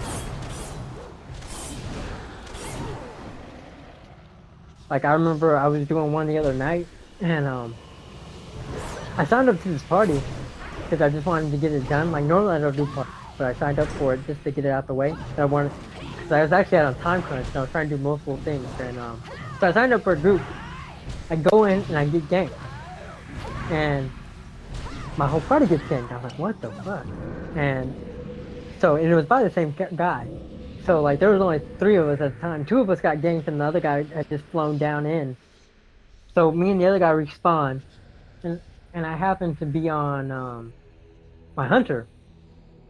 And good thing about the hunter is they get I forget what the ability's talent called, but you can go invisible for like 40 seconds and run around. Camouflage. Camouflage, yeah. So I did that, and I was just waiting because I knew he was down there somewhere. My other 2 party members, they were doing the and One of them knew that he was down there, so he was kind of like creeping around, like looking in all directions, because it was a fucking cat sitting in himself. And he popped up, and he nearly fucking killed. I think it was a Frost DK that we had in our group. But like, I was just waiting for him to pop up, and I fucking used my my heavy hitters. Boom! First shot, it took him halfway down to health. Boom! Next shot, it set like down to 33%, and then the other guy, who was also had been a victim, jumped on him, and we fucking just ate him. And like, for the next 10 minutes, he didn't show back up. I wonder why. Sweet revenge. Well, like, now it wasn't just revenge, but after that we could complete the objectives in peace. He didn't show back up. And like, respawn's only 30 seconds, so you know he had already come back to life. So like, I was waiting for him, like, and like, since they were in my party, all I had to do was just tab target and just hit him. That's what I'm saying, like, when shit like that happens, like you scare them away, you scare those assholes away, and well, fuck that, it's too dicey.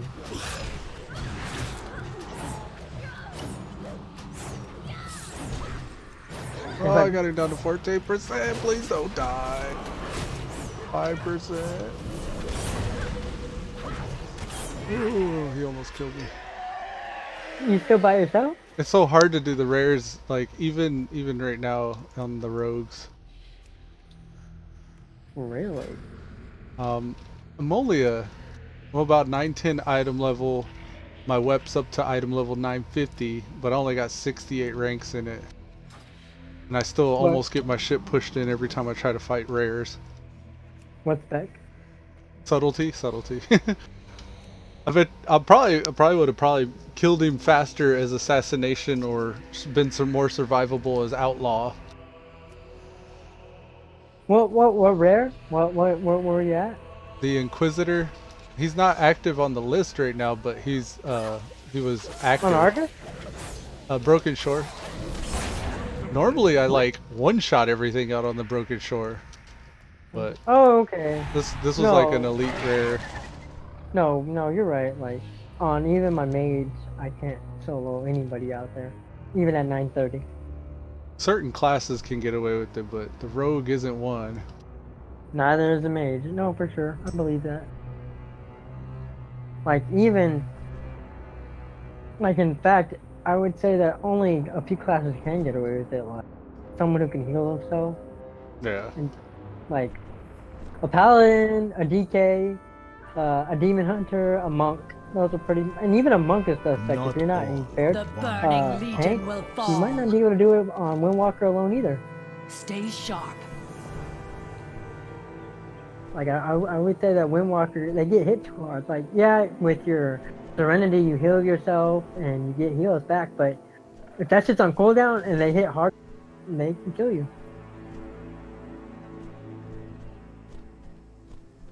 So, like, yeah, it's only a few classes, you're There is right. much to be done. Trust in yourself. Yeah, man. Hunter, but that's because they got traps and they can just go around in a fight in a Pets and circle. stuff. Like any pets. Well, no. Even on marksman without the pet, like, you're doing so much damage.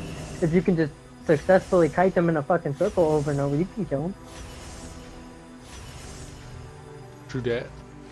Now that doesn't work on like maybe a ranged who will stand still and just cast it at you. You might get 8 there, but usually they have low enough health where it can be borderline close. You can kill them before they get you. Because it's a clothy, right? It's just the DPS race for those pure DPSs. Yeah. I don't know. It's never a DPS race for mage. I haven't hit that threshold at 932. I always get my shit pushed in. On rares anyways, on Argus and probably the Broken Shore for sure, but anywhere else it's okay. So like I even have trouble going into the mage towers, like the warden towers, the ones for PvP. Yeah. Like those elite captains that you have to kill for the quest. Sometimes it's like if I can't, like if my fucking spells are on cooldown for whatever reason, like I didn't wait till I had everything up, they scare me. They get me down to like 30% before I get to the top. I noticed the other day, I picked it for PvP, but I grabbed the mirror images, and that helps sometimes when you're fighting like elites and stuff. Yeah. Because they will attack the mirrors first. For the alliance. Yeah, that helps a lot. I learned that too. I was going with. For a while, I was going with what is it called? The one where you lay down the thing. The But rune of power. the problem with that is yeah, it's 40%, so it's higher than the other in theory. But even in LFR, when you know, like, since I know the fights by now, like I know where I can plant. Yep. That second and a half that it takes to lay it down is just it fucks up your rotation so bad. Like, and then like okay, and because like I'm not really good, but I'm like okay I'm good for LFR, right? At 9:30, like you go in and you drop it, right? Like you drop it right when you're gonna start your rotation, or right at the beginning of your rotation. Like maybe not the first thing, but like the second thing you do. When you hit combustion, that shit runs out like halfway through your fucking combustion, right? Because combustion lasts 15 seconds, and I don't even think that includes if you've got it talented to increase it by like 6 seconds. So if you have it with the relics, you can get it up to like 20 seconds. Yeah. So like if you have it up to 20 seconds, that fucking rune of power only lasts 8 seconds. So. Yep. So it'll run out halfway through combustion. And so what are you gonna do? You're gonna waste 2 seconds of combustion throwing it back down on the ground? No, you're not. Because that's literally taking two that's like holding off or wasting two what is it? Fire blast. Literally almost. I don't jack with it. It's just too much hassle to try to stand still and but like theoretically like it's not stand still, you have to be within 8 yards of it. So you can run around it. But But like you're literally wasting 2 conflags recasting that, like, or not conflags, but fire blast. Because 2 seconds you can get off 2 fire blasts with the global cooldown. I just figured something maybe in one of the artifact weapons, or maybe with your tier bonus makes it beneficial later. But well, no, it's beneficial. Like theoretically, it's the best in that tier. Like it is without hands down. 40% increased damage. You just feel like something's wasted in the time you have to cast it. Because it is damage per second, and every second you're not damaging, it's like extra damage you could have been doing. And I think the problem is I'm not geared enough to where I'm hitting shit so hard that it, like, I think like if you were a mythic, if you were like a heroic raider and had nothing but 950 gear in your fucking shit, and yeah, you could waste 2 seconds to throw it down. Because you're hitting 40% damage when you have that type of gear level. Like, that's a fucking crazy amount. Like, it wouldn't matter if you had 2 seconds wasted. You're still. What's 40% of 100? Okay, now what's 40% of 1,000,000? Right. So, exactly. yeah. I gotta help Alex with his homework, man. He's not being able to write anything on this paper because he needs me to help him, I guess. I was like, skip the stuff you don't know. And understandable, but I just so I've decided I go with Mirror's Edge. The only reason I don't go for the third tier is because it's 2 RNG. You never know where the fuck you're gonna be at in that cast. The invocation, I like the incanters invoke. That's what I'm saying. I don't like that one because it goes down. It's too like you never know. Like it could be with when you have your other buffs off or buffs up, like your concordance, or it could be off. And like I like the fact that it was passive. I didn't have to worry about that button. Right, I do like that, but I think it can be good if you're able to track how big it's getting and pop all your cooldowns while it's really big, or as you see it climbing, pop all your cooldowns while it's climbing. That could be a thing, but then once you get into like a long fight with the rotation matter. Like, that shit's never gonna be, like, it's never gonna fit your rotation because the buffs are gonna be coming at a separate time. You know what I mean? Like, you might, for the initial cast, you're right. Like, you might what really sucks is you can't sync it with concordance at all. Right, that's what I'm saying. Like, so it's, like, wasted every time that happens. That's what I'm saying. Like, at the initial pool, if you can get that going, like, with the same time, like you're saying, with all your cooldowns, that would be an improvement. But after that point, you never know if everything's gonna align, the stars are gonna align, and you're gonna get that back. It's 2 RNG. A lot like the Outlaw Rogues Roll the Bones, it's just the gamble option. Like you can pick that to kind of like be like super uber in some pools, but then just kind of meh the rest of the time. Right, exactly. So that's why I go with the other one. I go with Mirror's Edge. I see a DPS increase, like even in LFR, like at this point with my gear. Oh, mirror images. You're saying Mirror's Edge. I was like, Mirror's Edge, what the fuck is mirror images? So we're talking about two different things? Mirror images is where you make 3 copies of yourself? It's the same tier. Yeah, but not Mirror's Edge, is it? What the fuck is Mirror's Edge? You were saying Mirror's Edge. You said it twice, and the second time I was like, what is Mirror's Edge? And then I was like, oh, okay. Mirror images. I think you thought you were saying mirror images. I didn't even bring it up. I thought you did. You said Mirror's Edge. Wow, well, I meant Mirror's Image. I get it though. I got you now. That's funny. That's funny. Like Mirror's Edge. Yeah, you So, can't make you're it saying Mirror's Image. And it's like Mirror's Edge. Like, and then I'm like, what the fuck is Mirror's Edge? It's like, what that? My bad. No, but like, it's my bad because like I brought it up and didn't even know what the fuck I was saying. Well, I should have said something the first time. I just thought, oh, that must be something I don't know about. Mirror's Edge. Something with the talents or something. Because I don't know the names of all the shit, but I know mirror images. That's been around for a while. Right, so that's the one I go for. That's the cooldown I go. I like it because it's a defensive at the same time, so it's nice. And it's a DPS increase for sure. But I think that, I wonder too, and I don't know if you know, but like, there's this thing I learned on Unholy Death Knights where if you have all your stuff going, like your procs and your use, like you're using all your trinkets all at once and your combustion and stuff, for example, when you pull your mirror images out, does it see that you have all those buffs and then give them those buffs for their duration? Or is it proactive to where like, can you activate all your cooldowns even after they're out and they'll still receive that benefit like in live time? Why the fuck are you? I've asked you that every expansion and the answer's always been the same, so I'd imagine that's the same. I just wanted a confirmation to see if you'd read anything or heard anything, because I still operate under the assumption that have all your buffs up first, then pop that cooldown. Every time I have asked you that since Wrath, you have told me that. So I've always assumed that that's the way it is. So I think that's how it works, because I actually do. I think that's how it works. Well, no, I think back in Wrath, that was how it worked, and you were. I don't know if it still works that way. Yeah, I'd imagine I think it'd be interesting to find out. So I'm putting my feelers out there right now, because you'll find out one day maybe, or somebody I'm asking this will find out, and then I'll know without having to do too much digging. I used to read Elitist Jerks and just know all this stuff, but that doesn't exist anymore. Well, actually, I don't know if you've ever done this. If you go to Raider.io, the website, it's almost like Elitist Jerks now. I'm gonna go there then. Because it's got forums and shit, and it's got, like, they're talking about shit, and you could probably do the same thing on Wowhead. Is it Wowhead? Or they got forums too, but I'd imagine Raider.io is even... where that lives. Maybe Raider.io, that makes sense, because these are where the big boys play. Icy Veins has those forums where they do, like... One more quick question before I log, because I gotta help him.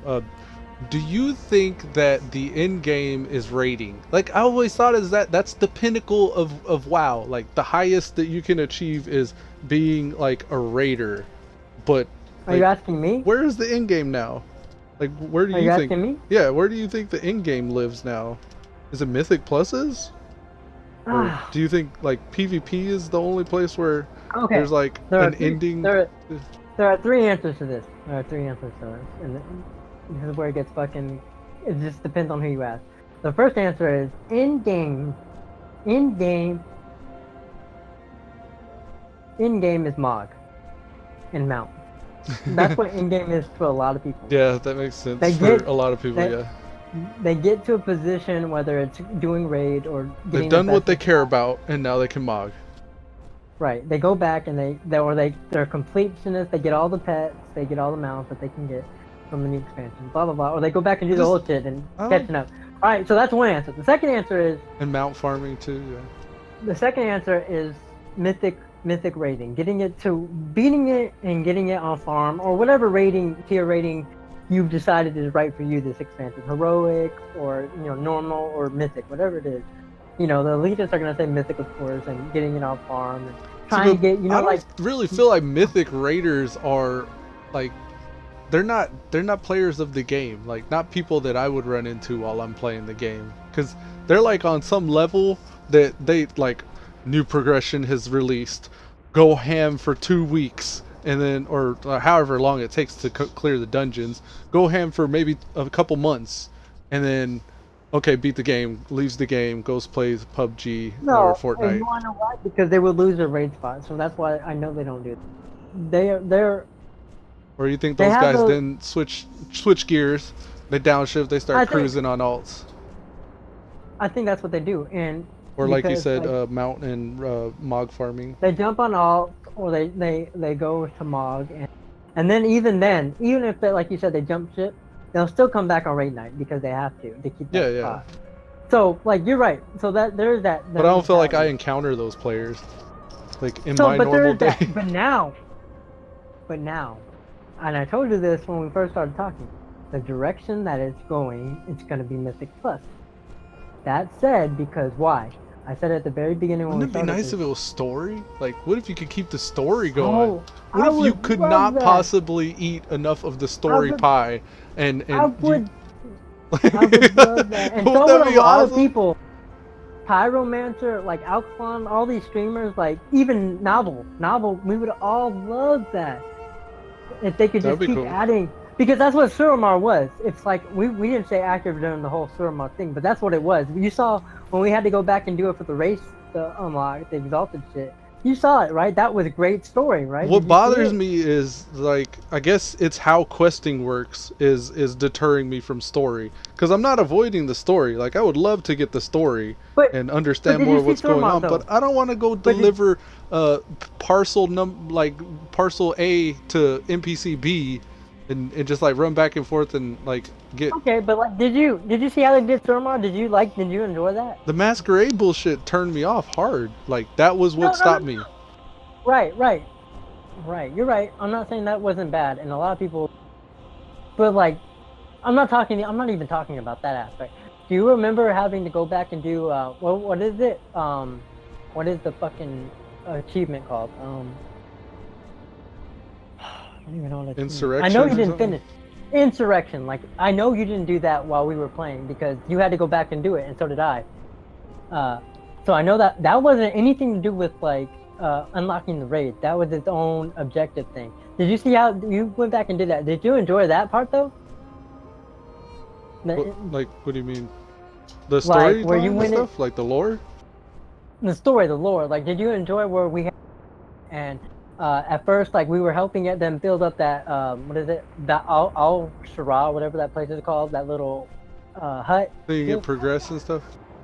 Like we were watching that progress, and then we were helping out the citizens. I gotta go, cuz. I'm sorry. These dogs are out, and like John can't come inside because they're trying to dive through the door. But All right, man. to be continued. I got video graphic evidence, so we'll watch this again and pick it up where we left heading off. to Mythic Plus. To answer your question, it's Mog and collectibles. It's heading toward Mythic Plus. Supposedly, the future is they want both of those two things, rating and Mythic Plus, to be relevant. Mythic Plus for esports and rating for the raiders. So that's what it is. Nice. All right, cuz. See you later. Okay.